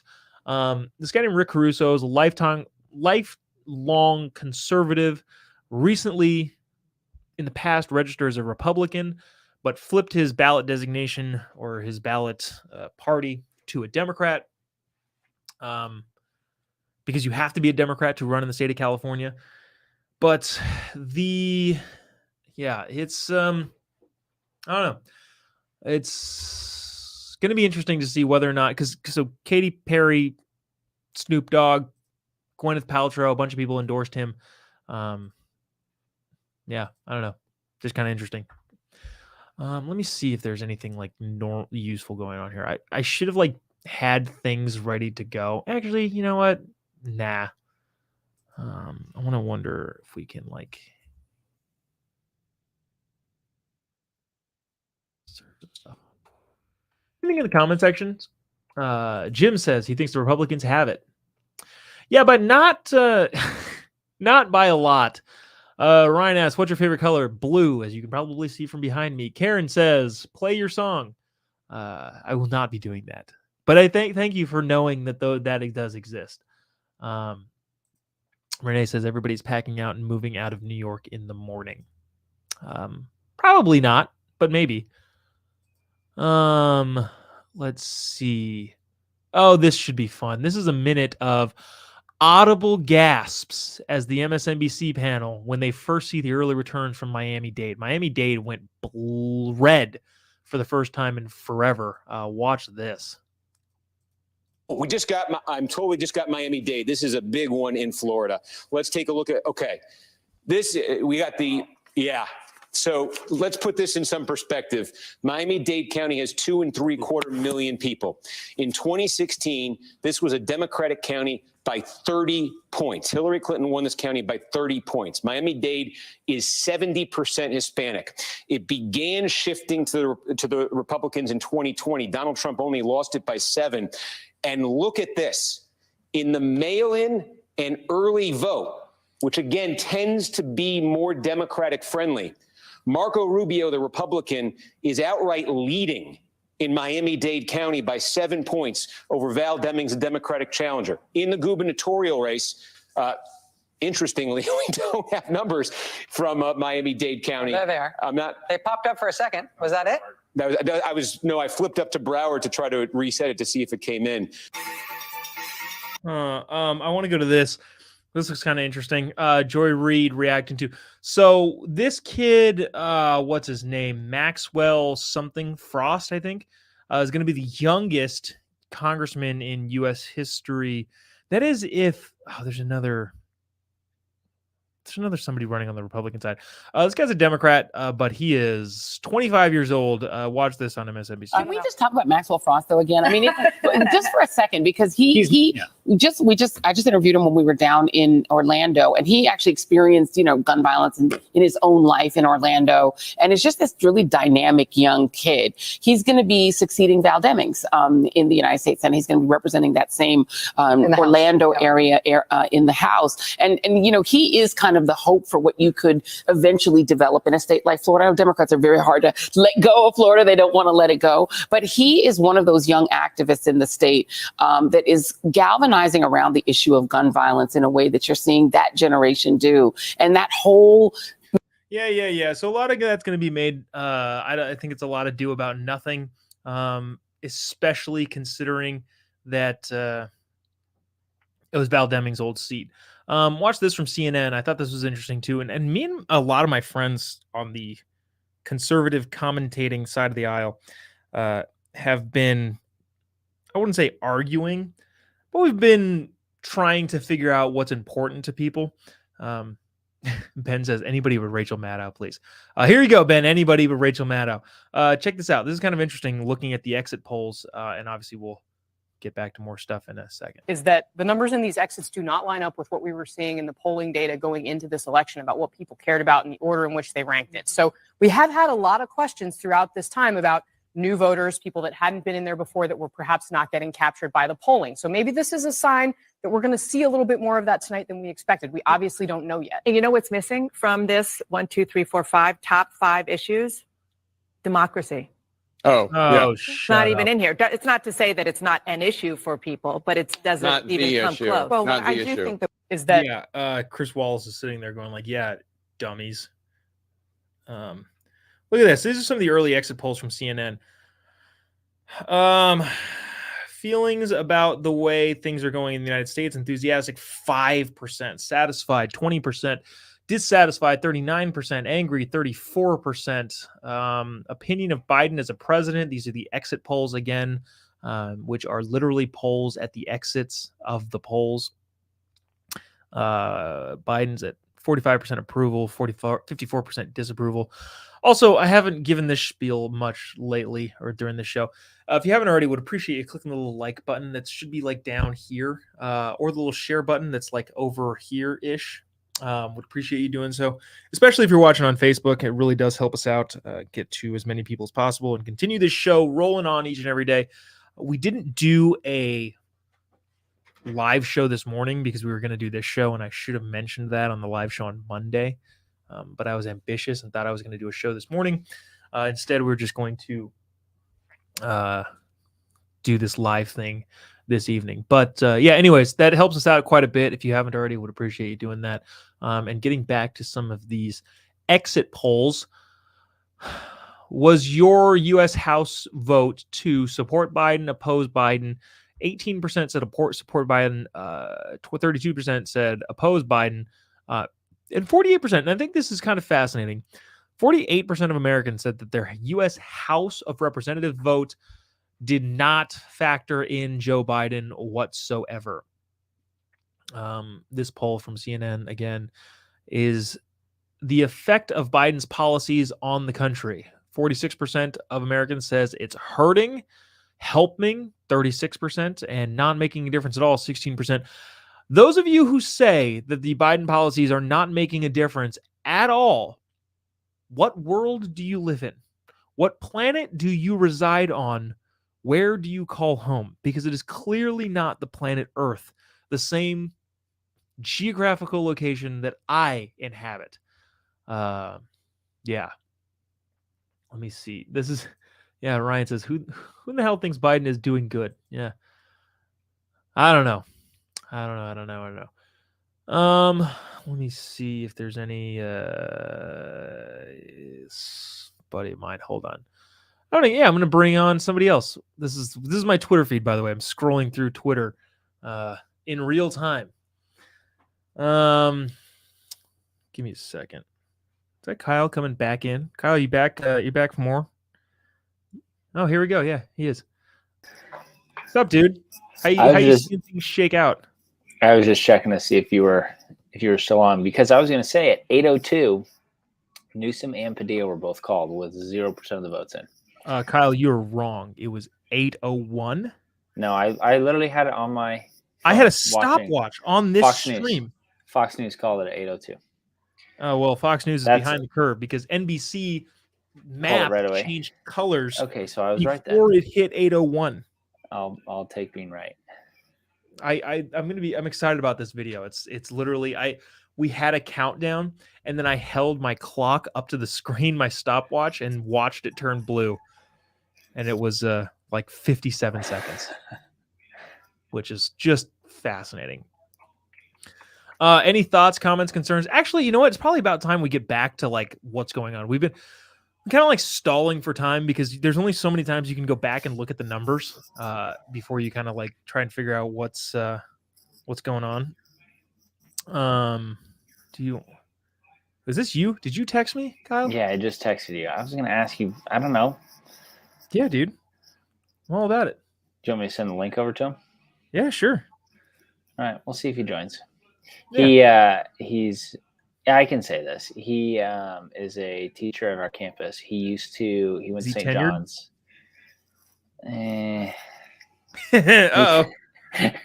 No, he's fine. He's safe, but not necessarily tenured. He used to be in New York. Oh, at interesting. St. John's, and so he's telling me that he has some people on the inside. He thinks that Zeldin still has a chance to beat Hochul. So I'll send him a link, see if he jumps on. Yeah, I would love to hear the argument. I doubt it. Hochul's up by like 400,000 votes, and they're only expecting like 1.6 in. So he would have to win 60-40 the next big batch of votes. Actually, closer to 70-30. What he was telling me was that they counted all the New York City votes first. They still have Long Island and Upstate. Yeah. I'm looking at, that seems about right.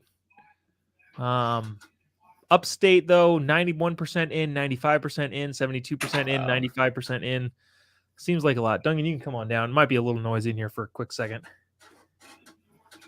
Yeah, I don't know. Let's go back to this Senate stuff because I feel like, oh, look, Chuck Schumer is gonna win, running away with it yet again. Give me a second. Let me go back to the Senate stuff. All right. Did you have anything? Sorry, Kyle. Did you have anything specific you were talking about here? What do you mean? In what state? Sorry, What did you ask me specifically? No water. No, thanks. Never mind. Thank you. Sorry, I don't know what I was talking about. What was I asking? I don't know. Duncan That's just what I'm asking arrived you. back into the dingy bunker. I got lost outside. Oh, you did. It's quite the property you have. Thank you. Thank you. It's sprawling. Mhm. It's only about 1,000 acres. I'd like more, but I got to make sure I'm well insulated from all the crazies out there. Kyle, what were we talking about? We were looking. I was looking back at some Senate stuff, but did you have any points to make? Anything interesting? No, I've just been flipping back and forth. After I logged off for a bit, I flipped back and forth between what? other TV stations. What do TV commentators who have to do this and act enthusiastic for 4.5 hours? What do they do? Like, I'm just about out of steam. Not out of steam, but just like I'm tired of waiting for these. They do a lot of Jen Psaki's. They circle back. Oh my gosh! And they've been focusing a lot on Walker and Warnock in Georgia. Dude, that is tight. Look at this. Yeah, it is. It's within 0.4%. Dude, this is gonna. Well, so here's the thing that Duncan was talking about earlier is like they're not gonna get 50%. Like somebody's like they're not gonna get to that. Like there's more than likely going to be a runoff. And I think what's funny is dude, my brother. I think my brother said that the Libertarian was the reason they're going to they had the runoff last time. Looks like he might be the reason they have a runoff again. Dude, that guy, that guy, Chase Hazel. Or is that? It says Oliver. Oh, I don't know. Unless you're looking at what state are you looking at, Georgia? Libertarian. Oh yeah, sorry, Chase Oliver. Yeah. Okay. 2%, dude. Oh, that's gonna be so freaking frustrating. Who the heck is Chase Oliver? Have you talked about how runoffs work? I mean, I think everybody knows. Like, it's not a super difficult process. I don't think. Basically, if you don't get to 50%, then it whittles down. Now, okay, why their primary system doesn't do this, and then this just counts as the election, I don't know, and I will never know. But, dude. You know, one of the things was interesting as I'm watching the TV stations is they're talking about how Florida is doing it right. And how is Florida doing it? Well, just like they talk about how in 2000 with the hanging Chad, they were going to eliminate that, so they were going to have those problems, so they just knock it out. Like, we know for certain there's going to be no changes in the election. Like, we're going to have late night mail ballots come in that are all of a sudden show up. We still have ballots that are being sent in today that have a week after postmark to be counted. So I'm not saying anything can change, but things could change. And Florida, everything that I'm hearing from what they're saying, I'm no expert, but what they're saying is they have it locked down in Florida. So that was something Carrie Lake was talking about in Arizona, that she wants to fix that if she wins. How is that going? Florida's also able to count their votes really fast. Arizona, they're basically the fastest state when it comes to voting. Yeah. Or counting the votes. Because guess what? Counting is not a hard thing to do. The Arizona governor race nothing's happened for the last 30, 45 minutes. Carrie Lake is still down, but also the way that they count ballots in Arizona is just weird. So who the heck knows? Kyle, I've got another teacher friend on here. Former teacher. This guy got fired from being a teacher because he was trying to do a kickflip off the principal's minivan, and it just didn't go as expected. Actually, that might not be him. This might be different. Jonathan, why did you get fired again from being a teacher? Because I wore stuff like this on my free time. Speak into the microphone. On your free time. He heard me on my free time. They said no wearing this on your free time. Really? No, that's not it. That's not what they said. But no, no, man. But they pulled up videos of me shooting guns on the internet, speaking about gender ideology, CRT, telling the parents that we have woke liberal teachers in the school system. They got upset about a lot of that. you know, Did you in fact have woke liberal teachers in the school system? actually, one of the videos, it's an undercover video I posted of the assistant superintendent of our school. Well, that's a dog. He's on video saying, Yeah, it is. He's on video saying woke liberal teachers. He's like, yeah, Jonathan, you can't tell parents that we have woke liberal teachers. Well, do you have woke liberal teachers? Yeah. Oh, yeah. Did I just ask that? It's been a long night. Hey, I'm just here because I'm ready to talk about Dominion and My Pillow. So get ready. No, Dominion and My Pillow. What? Dude, we've got like Teacher Central here, Kyle. Kyle, do you want to so just giving the background here. Kyle is a teacher in California. Oh, wow. Still currently employed. Jonathan was a teacher in Louisiana, no longer employed. But possibly, am I allowed to talk about your situation currently? You talking about me? Yeah. Oh, you can tell everybody. It's all over the internet. It's been on the news. I'm suing these suckers. Someone's about to get paid. I hope. Yeah. All right. So you guys are both teachers. I am not a teacher. Duncan is an Excel. What did you call yourself? An Excel jockey. An Excel jockey. So there's that. And then we've got Kyle's. Is this Kyle's your friend Billy? Yeah. Yep. All right. Hey, Billy, welcome to the whatever this is. Honestly, not really sure what this is. The new thing. How you doing? Little disappointed in what's going on. I don't know about you guys. Yeah. So we were talking about this earlier. Is that Trevor? Is Trevor in your house? Who is that? Yeah, it's Trevor. That's funny. We were talking about this earlier, really at the beginning of the show. Like the whole point of today is supposed to be a red tsunami or a red wave. And while there's a lot of really interesting wins, Republicans are almost certain to pick up the House. It doesn't seem to be the overwashing of Republican wins across the land, or at least doesn't seem like it's going to be. Billy, Kyle said that you had some thoughts on the New York gubernatorial race. I will be honest with you and straight up front. That's a lot of ground to make up. Lee Zeldin, of the votes, They already called it.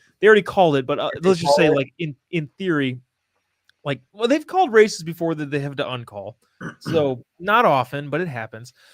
But of the outstanding votes, Lee Zeldin would have to win like 65% of those in order to make up the ground.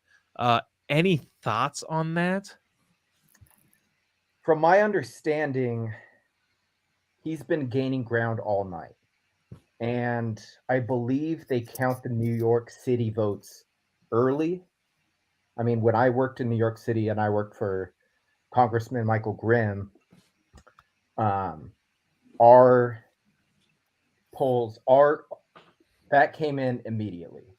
And he's going to have a stronger following in upstate New York and in Long Island. So hopefully, I don't know where it stands now, but I thought he might have a chance of picking up some of that in upstate.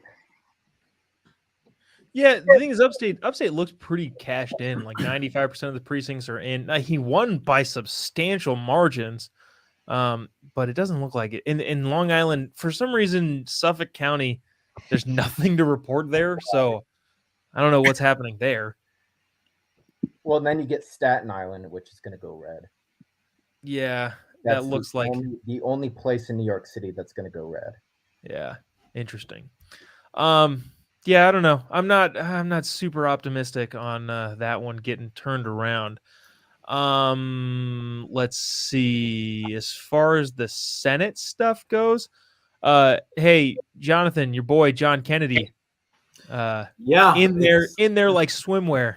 I mean, look, it's overwhelming. It makes you think of one of those Boudreaux and Thibodeau jokes where Boudreaux was trying to be a Democrat and Thibodeau said, "Nah, we're gonna be Republican tonight, and you're gonna have to go." So it's not even. Nobody knows what you're talking about. The what? What did you just say?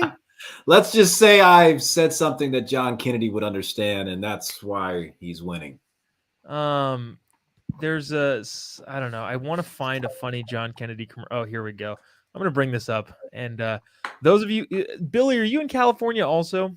Yes, I teach. Well, kind of. I teach at the same high school. Yeah, as Kyle.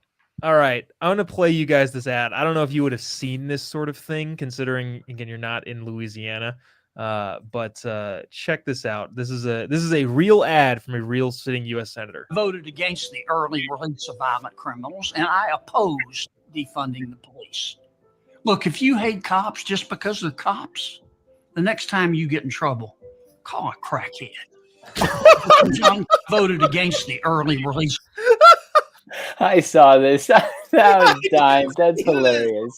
I never. Hold on. I want to Call play a that last crackhead. one more time. Those are cops. The next time you get in trouble, call a crackhead. Hey, it worked. He won by a lot too. Like not really even like close. Like, maybe by that's a the strategy. lot. That's the strategy. Don't run celebrities anymore. No Herschel Walkers, no Donald Trumps. Just run off something, and if it doesn't work out, just say, "Hey, call a crackhead." So I don't know about this crackhead thing. Gary Chambers literally put out an ad with him smoking a blunt. So it was really everybody might have a different view on this, but he really put it out there like, I'm going to be friendly to all the bad guys. Vote for me. Was this the guy? Who was the candidate that like put a noose around his neck? I was on Tim Pool's podcast and we were talking about that. That was just a humble brag about how I've gone on Tim Pool's podcast. Really? Yeah. That's Wow. sorry, that was rude of me. But was that this guy, Gary Chambers? I thought it was a NASCAR driver, honestly. No. There was like a candidate who was walking around with a noose. Charles Booker. Charles. Oh, he was the guy in Kentucky. That was the guy running against Rand Paul. He got destroyed. Dang it. Too. Did Rand Paul win his Senate race? Mm-hmm. Yeah, Rand Paul won by a lot. Okay, so I'm curious, and we'll go like person by person, but I'm curious to see what you guys think about this. So we were talking about Duncan. This is my cousin Duncan, by the way. Hey. Earlier in the stream, we were talking about whether or not Republicans should be rewarded for their bad candidate selection. I think a lot of us can agree that, and if you don't agree, speak up. I'd love to hear why not.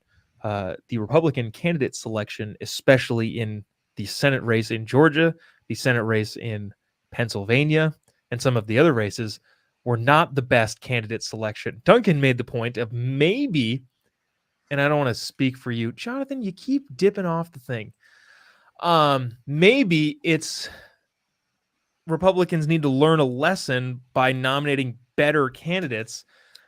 What are your thoughts on? To be fair, they did have Democrats boosting the bad candidates. That is also true. Do you think Oz gets through if it's just a closed Republican primary in Pennsylvania? I don't know. That's a tough one because he got the Trump endorsement. What do you guys think, Kyle? Any thoughts on whether? I just looked at it. Do they have a runoff if they don't get to 50? Who, Pennsylvania or Georgia? Pennsylvania. Pennsylvania does not, to my understanding. Okay, Fetterman's probably going to win. 1.1% thing. We're going to have Joe Biden Jr. in the Senate. We were also talking about, and it's hard doing these things for this long because we don't really know how often to repeat things because of how new people coming on and off. But we talked about that's what Fox is doing. Fox and CNN are doing that. They just cycle around. We talked about Fetterman in a lot of ways being aided by having a stroke, which is something you're not allowed to say. You really you think that people just feel sorry for him and they're guilt tripped into voting for him? Yes. I think that's happening and it's pathetic. It is. They love victims. They love victims. And can I be a victim? You're about to be a highly paid victim. He does have a terrible track record regardless. So like I think him having a stroke took away from the fact that he's a terrible person and candidate. Anyways, back to this whole idea of like running better candidates. Kyle, do you have any thoughts? Well, I don't know. Run someone that's worth their salt. Like, what does Herschel Walker know about the Senate? I don't know. That's kind of where I sit. Nothing. Like, I know. But he's going to vote the way that we want him to. So go Herschel. It's one of those we're just stuck. We have to vote for him because it's either him or the Democrat, and the Libertarian is not going to win, even though he's probably going to make it a runoff. It's, California, same thing in California. It's not like anyone running against the Democrats are that great. Like, we already know Newsom's going to win. So ultimately, do you think Republicans should learn a lesson by losing those seats, or do you think we're better off holding the Senate with dumb candidates? Do they learn the lesson? I think that's a bigger question. I think you're right. I think because we lost in 2020 with, I say we, but Republicans lost in 2020 with Trump. I mean, that shouldn't have been that hard with Biden clearly not being mentally there. I don't know what you're talking about. He's a physically fit, pure specimen of a man. He can ride a bike. Sometimes he can ride a bike far enough to fall off on it. So give him credit where credit's due, I guess. Billy, any thoughts on? Sorry, go ahead and finish up. No, Yeah, so I think it depends on where you are, because obviously Kennedy in Louisiana, I mean, that's not something that you would run in another state. And so I want to go back probably 10 years when I was working for a congressman named Michael Grimm. I don't know if you've ever heard of him. He was in Staten Island, and he fit the profile of Staten Island. And Davidson. He was a bad candidate. And he threatened to throw a reporter off a balcony on live television. Dang. And this made him a bad candidate? Yeah, well, that boost his ratings? Yeah. Boosted his ratings. And then and then he got indicted, and that boosted his ratings. And he ended up fucking swamping this guy in, I think it was 2012, 2014. One of those. Anyways, I think it just depends on where you are and how those voters are going to react to it, because it's Staten Island. Interesting. There's that Montana guy that tackled the reporter that helped him. Yeah. Is that like Tester? Is that his name? Yeah, John Tester. Yeah. Wait, maybe isn't that the Democrat? I don't know. But I do remember there was a Montana Republican that like. I don't think he's in it anymore. I think he's gone. That's Zinke, maybe. Zelensky. Yep, that's him. Montana Senator Vladimir. No, it's Volodymyr or something. Whatever. Zelensky. Montana tackles reporter. Kyle, I know you got to jump off. Governor now. Ian Forte, that's who it was. Yeah, he's the governor now. He's the city governor? Yeah. Oh, that's so funny. He is. He's the governor of Montana. Is there video of that? Yeah, I think there was video. All right. I want to try and find this video. Kyle, I know you had to jump off, and I think we're gonna head back to like looking at some other states. Guys, any like last words? Jonathan, I want to chat about some other stuff. Do you guys have any final thoughts, any hot takes before you bounce? Well, when we last talked about an hour ago. Yeah, about our vote does matter. Even though it feels like you could throw it up against for whoever you want and Newsom's going to win. I was actually looking at a lot of the props in California, and those are like those local things that matter. And so looks like they're not going to legalize sports betting on Prop 26. Prop 27, they won't allow it either. So those are interesting. I thought that people would want to online bet so they don't have to drive to Vegas or go to a casino. What's interesting is when I read articles, some say Indian casinos and some say tribal casinos. And I'm like, I thought we're, 2022, aren't we progressive? We don't call them Indians anymore. So, but being a history teacher, to be called Indians. They call themselves the Indian casinos. I know. They're not paying taxes at the Indian casinos. That's where the money's at. So they love the term Indian. Yeah, and that's good for them, I guess. I don't know. I figured those would be voted yes because you'd want to expand your voting, or not your voting, your gambling abilities. Yeah. So I thought that was interesting, but Huh. that's all I got. All right, Billy, anything? No, I appreciate you guys inviting me on here. Yeah, it's just kind of fun. Oh, Katie.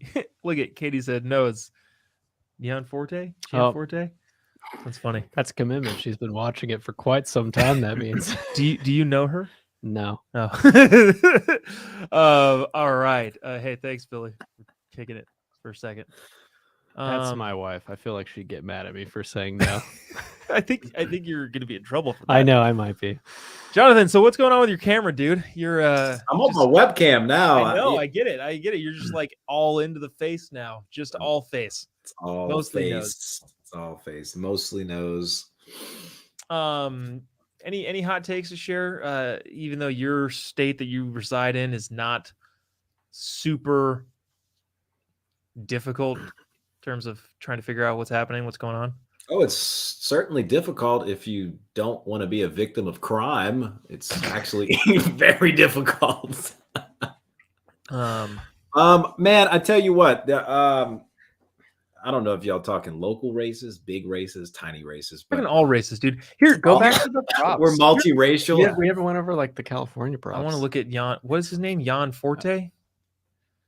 I want to see if there's a video. That's the quarterback tackling the news reporter. I think you're just in Twitter. You probably have to go to what? Broader internet. Yeah, Forte tackle. Body slams. Guardian reporter. Oh, here it is. This is. Hold on. Hold on. All right, Jonathan, give me a second. I'm gonna bring this up because I feel like this is important information that people need to know. I'm gonna see if I can get my cam working. Let's see. All right, here we go. Does that actually happen? I don't know. It says it's 40 seconds. We'll talk to you about that later. Oh, dang it! There's no video. I thought there was. Shane, please. But you don't. Sick and tired of you guys. The last guy you did the same thing. Get the hell out of here. Get the hell out of here. The last guy did the same thing. You were the Guardian. Yes. Let's go. The last guy did the same thing. Body slammed me and broke my glasses. Get the hell out of here. If you'd like me to get the hell out, I'd also like to call the police. Can I get you guys' names? Hey, you gotta leave. He just body slammed me. You gotta leave. He just bodies. That's classic, like reporter from the Beltway going to Montana and thinking they can do the same thing in Montana. That's hilarious. Oh, whoa. Less than 25. That's very close, though. Everything has to be close. Dude. But so, Jonathan, Rick Caruso is the Republican candidate in Los Angeles. The Republican. Yeah, Republican.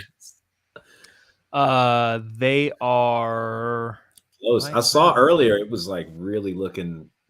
It's just, this is the first that we've brought it on because we haven't. 9:04. This happened 4 minutes ago. The AP is estimating that 11% of the votes have been counted, and Rick Caruso is up by 0.6%, which is not a lot. That's if we're talking in Democrat English, that's a wide margin. Yeah, dude. That's so close. It is. It is. I mean, that's really close. I want to go to the props in California props. Jonathan, I'm going to ask you your predictions on props that I bet you've never heard. Well, because I'm in a jolly mood and the jokes are flying, let's have it. Let's see. So tell him what the prop is, and then ask him to guess if it's yes or no, and by how much. There's a lot of people that aren't watching in California, but I feel like the majority of my audience is in California. It's just kind of funny to see like how crazy we are compared to other states. Okay, Jonathan, yes. Proposition number 1 amends the California Constitution to add the right to an abortion Keep in mind, it's already legal in California to have an abortion, but this writes it into the Constitution. So We'll it's make already it- on the law that you can do it. We'll make They're it. amending the Constitution. This will make it super legal. Yeah, because extra legal. apparently. What do you think? That is a yay or nay vote in California? Well, let me turn off my Google search so that way this could be honest. I would have assumed that's going to be a yes in California because of the progressive religion cult that exists there. The religious cult that is wokeism makes that a yes in California, probably not called yet specifically. But it says Probably. 78. Okay, I turned the search off, but it said like 78%. Dude. Yeah, 75% yes. Okay, all right. We It's gone. We passed the stupid 26 and 27. That doesn't matter. We passed the stupid spending more money on the kids' art programs. Like for Wow, by credit. a lot. Dude, oh, we're so dumb. We're so dumb as a state. I hate it here. Like, what are y'all gonna buy? Crayons? No, look, it's the requires K through 12 public schools to spend at least a certain percentage of their funds on arts and music programs, and it's all going to come out of the general fund. And no money's actually going to go to the schools because it's the general fund, and the general fund is just used to allocate money to different parts of the state freaking government that is I'm more bummed trillions about- of dollars in debt. I'm more bummed about 30.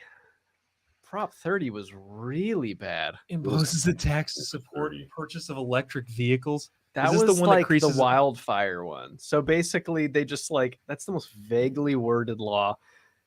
imposes an additional 1.75 tax on individuals whose income is over $2 million, with proceeds going towards incentives for electric vehicles and charging infrastructure And wildfire prevention. If you read it on the ballot, it said something about helping the environment and wildfire protection. And it's super vague, and it's so clearly just a handout to their cronies that own green companies. Stupid. Getting back to the national stuff, Bob says, Jobob, WTF happened tonight. Didn't look good for Trump after this. This does not seem to be the big, massive, quote unquote, red wave that I think a lot of people are hoping for or thinking. Yeah. Yeah, No. definitely not. So what No. happens here, Jonathan? Where do we go from here? Well, I'm gonna just start. I'm not gonna go all full Mike Lindell on you, but I'll just tell you, in my state, we've had multiple polling places where the machines were just broken and not working. That's today. Yeah. Today, okay. Last election cycle, I tried to vote. I'm pressing the button on the machine and it's not registering. So I say, lady, the machine is broken. This is not working. I had to wait for an hour for somebody from the state. This is what they did, right? They pull the box out, they unplug the machine, they plug it back in, they press some buttons, whatever. Supposedly it works. I don't have much faith in these voting machines at all. So I don't know. Part of me wants to speculate and go full on Dominion. But I don't know. Maybe people really are just progressive. Maybe they really do want the Fettermans. Maybe they really do want the Biden. Obviously, like in California, they keep voting for the weirdest stuff I've ever heard of in my entire life. It just, I guess people are really that dumb. So we'll label this portion of the podcast. Jonathan Coble does not believe elections, or Jonathan Coble wants to get sued by Dominion. I told you I'm not going to go full Mike Lindell. I'm just saying the machines keep breaking down. I mean, is that a fact? Yeah. And I can say that. That was happening. We were talking about this earlier in Maricopa County. Like, how in the world does Maricopa County in Arizona, the place that has so many eyeballs on it, screw up election machines this badly, this often? Like, how does that happen? Ask Katie Hobbs. That's her job. Literally, right? I'd rather not. Jonathan, any hot takes before we let you get back to your evening? It's late there. You should go to bed. Bro, I bedtime is, on election night. That's for the birds. Nah, but I think we're almost done here because I don't think we're gonna get anything else. it's done. Yeah, we're not. There's no more stuff That's it. coming out. Yeah, and then whose races are going to get frozen for 3 days? That's what I want to know. Everybody's. Yeah, everybody. So my hot take, honestly, I don't have one. It just sucks. You know, there's so much effort and emphasis goes into politics. Politics is like controlling all of our media. Like you can't get on the internet or TV without politics, and everywhere you go, it's affecting our lives. And just to see people continue to vote for the Gavin Newsoms, okay, that really aggravates me. And then the New York lady, the psychopath that wants to do the masking again, that whatever her name is, New York lady, the governor. She's Hochul. Yeah. Hochul. What a name, Hochul. Is that really how you say it? Yeah, Kathy Hochul. I don't want to disrespect that. She did. woman. She did say it might be time to put the masks on the kids again. Yeah, it just more of blows that. my Yep, mind. that should Blows do my it. mind. Or it's like we have two different countries living in the same country, and it's just getting more polar and more polar. I don't see it getting any less polar. That's my hot take of the day. It's also kind of late, so I might be delusional. Dude, you and me both. This is wild. I'm looking at some of the House races in California, and I'm more familiar with those. But, anyways, we'll dive into this in a little bit. Jonathan, thanks so much, dude. Where can people find you? People can find me on the internet. No, look up at Jonathan Copel on Instagram and Facebook. It's Jon. Oh, look, you got my name spelled right. No, you spelled it, so that's how it's going to be spelled. Okay, that's how you spell my name. So you look up at and then that guy, Jonathan Copel, right? Where's it at? It's right there. There we go. Got it. Bam. Perfect. Bam. Thanks, Jobob. You are I did. Man. Appreciate you. See you soon. I'm tired. Yeah. I'm gonna go through a couple more of these, just kind of like like Will Rollins. Is that gonna be a seat that Democrats pick up in a predominantly red area in California? In that where? Here, actually. No, I know, but you have to look at how many votes are in. It's too early for a lot of these. I don't know, dude. I think 43% of the precincts are in. So you know that the percentage in is precincts. Mm-hmm. Okay, so it's not like, so if there's 100 precincts, some of those precincts have way more ballots than others, but people don't know that. People think like, oh, it's 74% of all of the votes. No, 74% of the precincts are reporting. That's what that percentage is. I think a lot of people don't know that.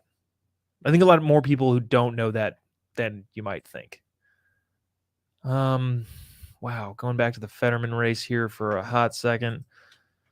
Dude, this is it's not looking good for him. I think this is a okay, let's go back to this as just looking at it without looking at all of the numbers. My takeaway, and I think you'd probably think the same, is that this is a big oof for Republicans. Yeah. Yeah. I mean, Dr. Oz is like a quack. He's terrible. Even Oprah couldn't endorse him. I mean, she wouldn't have anyway, because he had an R next to his name. But yeah, it's just they dropped the ball. Pennsylvania dropped the ball. They could have, put forth someone that, I don't know, was easier to stomach, and that person probably would have won, but they couldn't do it. Do you think that any of this has any bearing on whether or not Donald Trump decides to announce / what he decides to announce? Because a lot of this in my world right now looks like Trump endorsed candidates got through their primaries, which is true, and then lost, which is not good. Yeah. I mean, does that have any impact on anything? No, I think he's going to run regardless. Well, I think he's going to run regardless, but I wonder what that does to the calculus in his own head. If this really even makes a difference to him or what? Dude, this Arizona. Yeah, because a lot of his candidates, I don't know, besides Oz, his candidates have done okay. We don't know what's going to happen in Arizona. Well, a lot of his candidates did okay in places that they would have done okay. But like in Georgia, Herschel Walker, who I'm pretty sure got his endorsement in the primary, is doing terribly. He might win. Herschel Walker might win. I don't think he's gonna win in the runoff. No, I'm talking about today. Like he might get he'll more win votes today. But given that Brian Kemp has effectively carried this guy, Brian Kemp is up over 300,000 votes on Stacey Abrams, which is a huge margin. I don't know. Yeah, the red wave didn't really materialize. And I wonder how Democrats are going to look at this. Like, do you think that they're going to look at this as, oh my gosh, we lost the House and remained even in the Senate or whatever the Senate ends up being? Or do you think they're going to go, oh my gosh, we only lost the House? Yeah, I think the latter probably. They're going to think that their tactics worked. Yeah, what I hate and that their policies work, and they're going to double down. What I hate about this is a lot of Democrats are going to look at this and go, look, we've succeeded. It's like, no, Republicans failed. In my opinion. Like Republicans, in my opinion, failed to make a layup. Like they should have won Pennsylvania and Georgia easily in the Senate races. Yeah, they could have. Should have. Yeah. I don't know. I thought there'd be like bigger consequences for the Democrats. Honestly. I thought like inflation and just the overall economy and all that stuff would have a bigger impact on people's voting and crime. This is wild. Yeah, I don't really know what the takeaway is. 29 GOC seats not up. 29 GOC seats not up. What 4 seats are left? So we got Arizona, Pennsylvania, Georgia. There's 8 seats left. Right? Yeah. Oh, Hawaii and Alaska. So 1, 2, 3, 4, 5, 6, 7, 8. So Hawaii is there? There is a Senate race in Hawaii. Utah. So Utah is going to go to the Republican. Yeah. Also, I think they're both Republicans. How's that Wisconsin race looking now? Better. Ron Johnson's going to come away with that. So hold on, let's pull this up on the screen because I feel like this is interesting to look at. Okay, so 46-46 right now. I'm going to go ahead and say Pennsylvania goes Dem. Yeah. Georgia goes Dem. Yeah. Hawaii goes Dem. Nevada probably also goes Dem. You think? Well, we don't know anything, but if the rest of the country is an indication, that was the rest of the country shouldn't be an indication. That's what I'm saying here. The rest of the country shouldn't. Georgia and Pennsylvania should not be an indication of the rest of the country because the candidates were so freaking terrible. Yeah, but Nevada already leans Democrat. So yeah, that's fair. If I'm going to bet on it. So let's assume Wisconsin, Utah, and Alaska go Republican. So effectively, Democrats will make up ground in the Senate after this is all said and done. If Pennsylvania goes Democrat, Georgia goes Democrat, right? That's just how it works out. Yeah, it depends what happens in Arizona, but I don't know. Arizona's, who knows what's going on there. I don't think Mark Kelly wins. I mean, I don't think Mark Kelly loses. He's I have nothing against Blake Masters, but I just 51. Yeah, that's how it's going to work out. This is depressing. It is what it is. I don't know. At least without the House, they can't do anything. Yeah, but oh my gosh. Besides get through justices. Just how do you lose? Mm-hmm. How do you lose this bad? And it's not that bad. But good God. Yeah, you'd think there'd be bigger consequences for just how bad the Democrats have governed. And how No, I don't. What a think it- I don't complete even- and utter failure. I don't even think it's that though. I don't think it's the consequences of bad governance. I think it's the consequences of Republicans putting up bad candidates. Like Dr. Oz is a terrible candidate.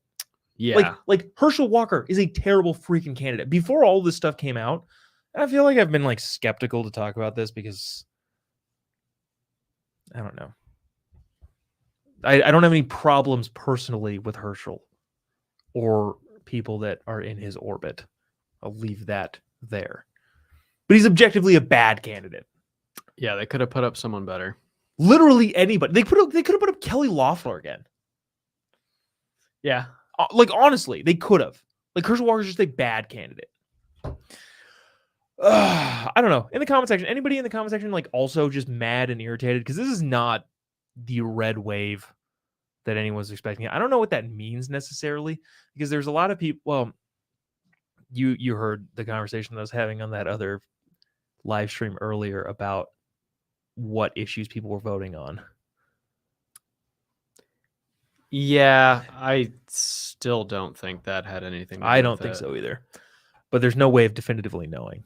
We're talking about abortion being the like biggest thing that people are voting for. I just don't think that's the case. Yeah, Democrats spent a ton of money on abortion ads In a lot of states that they thought were winnable. Dude, Val Demings got smacked. I love to see that. Yeah, Florida was like the biggest just Republican shift of any state. That's wild. Yeah. And I feel like their population is going up. I think they got did they gain a House seat? Like I think they got an electoral vote. I'm just sorry if you're just we're looking at this screen again. We're just going back and forth between Pennsylvania and Georgia. Fetterman, that gap is closing. He actually closed it a little bit.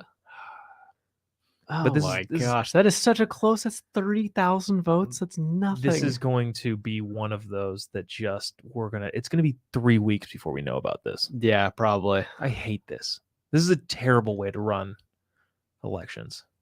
Is there any like third parties in there sucking up? Yeah. Who the heck is Eric Gerhardt? I swear if that's a libertarian candidate. It says L.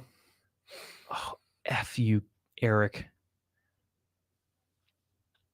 This is what I hate about the two-party system, but also you hate it because there's four parties trying desperately to pretend that they're two parties because that's the only way you win and gain any power.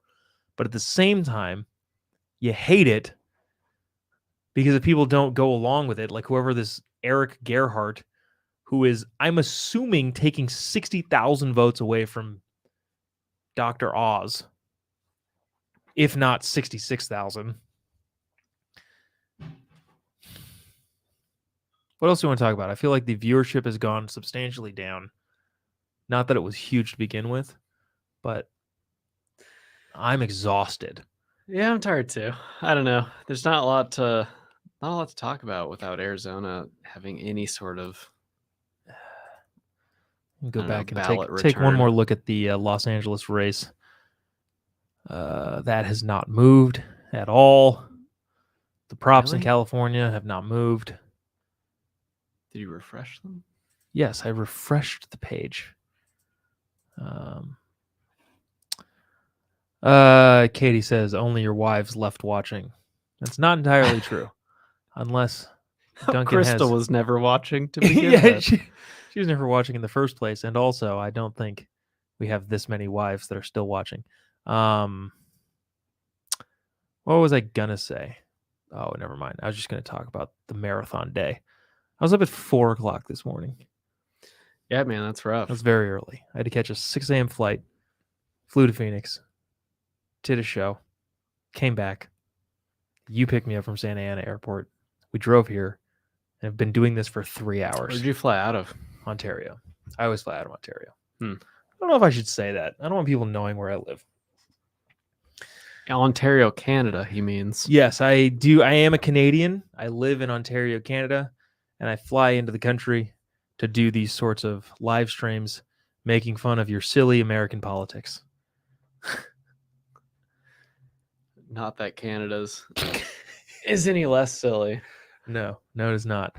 All right, well, that's gonna do it then. I think I'm gonna do one last peruse around the old electoral map. Nothing going on in Arizona as far as the Senate race goes. They have not added to those numbers in hours. See, it shouldn't be done like that. No. You should know way sooner. Freaking Arizona. Everyone should do it like Florida does it. Florida has they have returns in so quickly. My mom texted and said she's still watching too. So, oh, that's good. Yeah, that's good. Let's see. Sorry, I'm now texting people. I shouldn't have opened my phone because now I'm texting people back saying, "Red wave my butt. This is a dumb red wave." This is like a mini. What's a mini wave? Tide. A red tide. That's what this was. This red tide. I like that. I had another friend, Matt, who did not know that we were going to bring him on the live stream. So what I did is I sent the link out to a bunch of friends. All of the dude friends that I sent it out came on here, which is fun. But one of them did not know that that's what I was meaning. He like tuned in to watch, and then we pulled him on the screen and asked him questions. And I think he was caught off guard by that, which is funny. Yeah. We should just end by saying the longer this stuff gets, like the longer it takes to count the ballots, the more likely you are to have people denying the results. People want to know it. No, people want to know the results by the end of the night. They should get to, if they have all this stuff by computer, why can't they get it to you by the end of the night? Yeah, and if that's not, if they the count, they computers- get all these mail-ins. They should have all the mail-ins counted ahead of time. For some reason, Pennsylvania doesn't do that. If Florida does. And if the computers are not faster, why use them? I mean, why use the computers? Why not just use because they're paper less ballots? reliable? I don't know. Yeah, because the computers are less reliable and slower than hand counting paper ballots. So it gives you more opportunity to push things one way or the other. The See, that's where bottom- people are going to go with their heads, though. Yeah, You just well, got to have everything. The bottom line is as if you- straight and narrow as possible. Yeah, if you can't figure out how to make the most secure, untouchable voting system, you will not have a democracy. I hate to be the threat to democracy type person, but that's the only thing that matters. The only thing that matters in this country is whether or not people believe the results. Yeah. And currently a lot of people don't because of weird stuff like, for good reason, Arizona 2 hours after they've counted 1 million votes. Arizona has for some reason only counted 1 million votes, and none of it's moved since. What a ridiculous way to run an election. That was a pretty close race, governor in Michigan That's- governor's race. It's I mean, closer. It's I don't know. 2%, 2.5%. Only 55% in. I mean, I guess Detroit always takes forever to count. Detroit. So The Oregon yeah. governor's race is still looking kind of interesting. Wow. Holy cow, that narrowed fast. Who the heck is Ben Johnson? I swear Oh, he's Ben a Johnson's drawing votes from the Liberal. That's Oh, why he is? Betsy Johnson. Betsy Johnson. Betsy Johnson. I think that person is Who's the Betsy only Johnson? reason the Republicans competitive right now. Betsy Johnson, candidate for Wow. Oregon. Third Betsy Johnson. on the Yeah, results. wow, lots of Betsy Johnsons. She is an American aviator and entrepreneur. Yada, yada, yada, yada, yada. Member of the Democratic Party. So what is she running as? Just an independent? Yeah, but she's Oh, drawing no party she's affiliation. drawing votes from the Democrat. That's why the Republican is competitive. Good. Thanks, Betsy. No thanks, Hazel, whatever the dude's name in Georgia. Both of the libertarians in Georgia and in Pennsylvania that are going to screw up the Senate and let the administration spend more. Dude, so what happens? Okay, I don't know this, but does legislation have to be passed? You can't cross over House or congressional sessions, right? So like if the House passes something while Dems are in control, and then Dems lose control of the House but gain control of the Senate, and then it goes to the Senate to get them passed, the law expires, right? I don't know. Do you get what I'm asking though? Yeah, kind of. I don't know how often that happens. I'm just thinking about this whole student loan thing. Like, is Joe Biden, by Democrats picking up a seat in the Senate, going to get to spend $300 billion bailing out college kids? What? He did that by an executive order anyway. No, I know, but it's going to be, if it's justified by the Senate, if the Senate puts it to a vote and then somehow gets it, unfilibusters it. But they'll lose the House. So it's not going to get through the House anyway. Yeah, but it's a political hitting point of like, it passed the House and the Senate and the presidency. Doesn't matter that it's in two separate sessions of Congress. They're going to use that. Dude, I don't know. I don't. Why do we pay taxes? I don't know if that's valid or Why not. why do we pay taxes anymore? I don't understand what the point of it is. Well, all right. Okay. And on that note, I just really want to get to 3 hours. We pay taxes so we can wait 8 years for freeways to be expanded. How do your freeways get done so fast? Yeah, 8 years. I know that was aggressive. Let's see. Other than that, if you're still watching this and you've been with us the entire time, I don't know how you do that. Oh, Trevor, who was on earlier, said, I bet the Republicans try to get rid of this runoff thing after this election. They should. I don't understand why it's and not that I don't agree with like getting the appropriate winner. It's just the way that this flipped. This Georgia seat flipped. All right.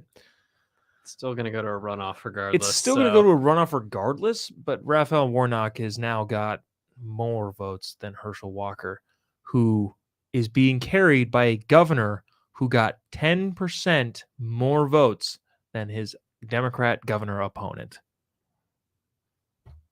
We are not a serious party. Anyway. Okay. All right. Well, that's going to do it. Thanks. We'll see you tomorrow morning. Thanks for coming in. Was this at all fun? Yeah, it was cool. A lot of guests that Yeah. you had. I think we'll cut that down. This in is 2 probably the years. only political show I've been on where, I mean, I guess your guests, some of them had thoughts. We're in like the whole political sphere. Yeah. I'm not, so. Yeah. Anywho. We'll have to do like a month later, like a recap once this is all shaken out. You want to do this? You want to do this for the Georgia race? For the runoff on January 5th or whenever it is? Or it would be super exciting. No in between. I think, the former. Anyways, all right. That's going to do it. Adios. Good night, America. See you tomorrow on the Daily Caller live show at around 8:30 Pacific time. Peace.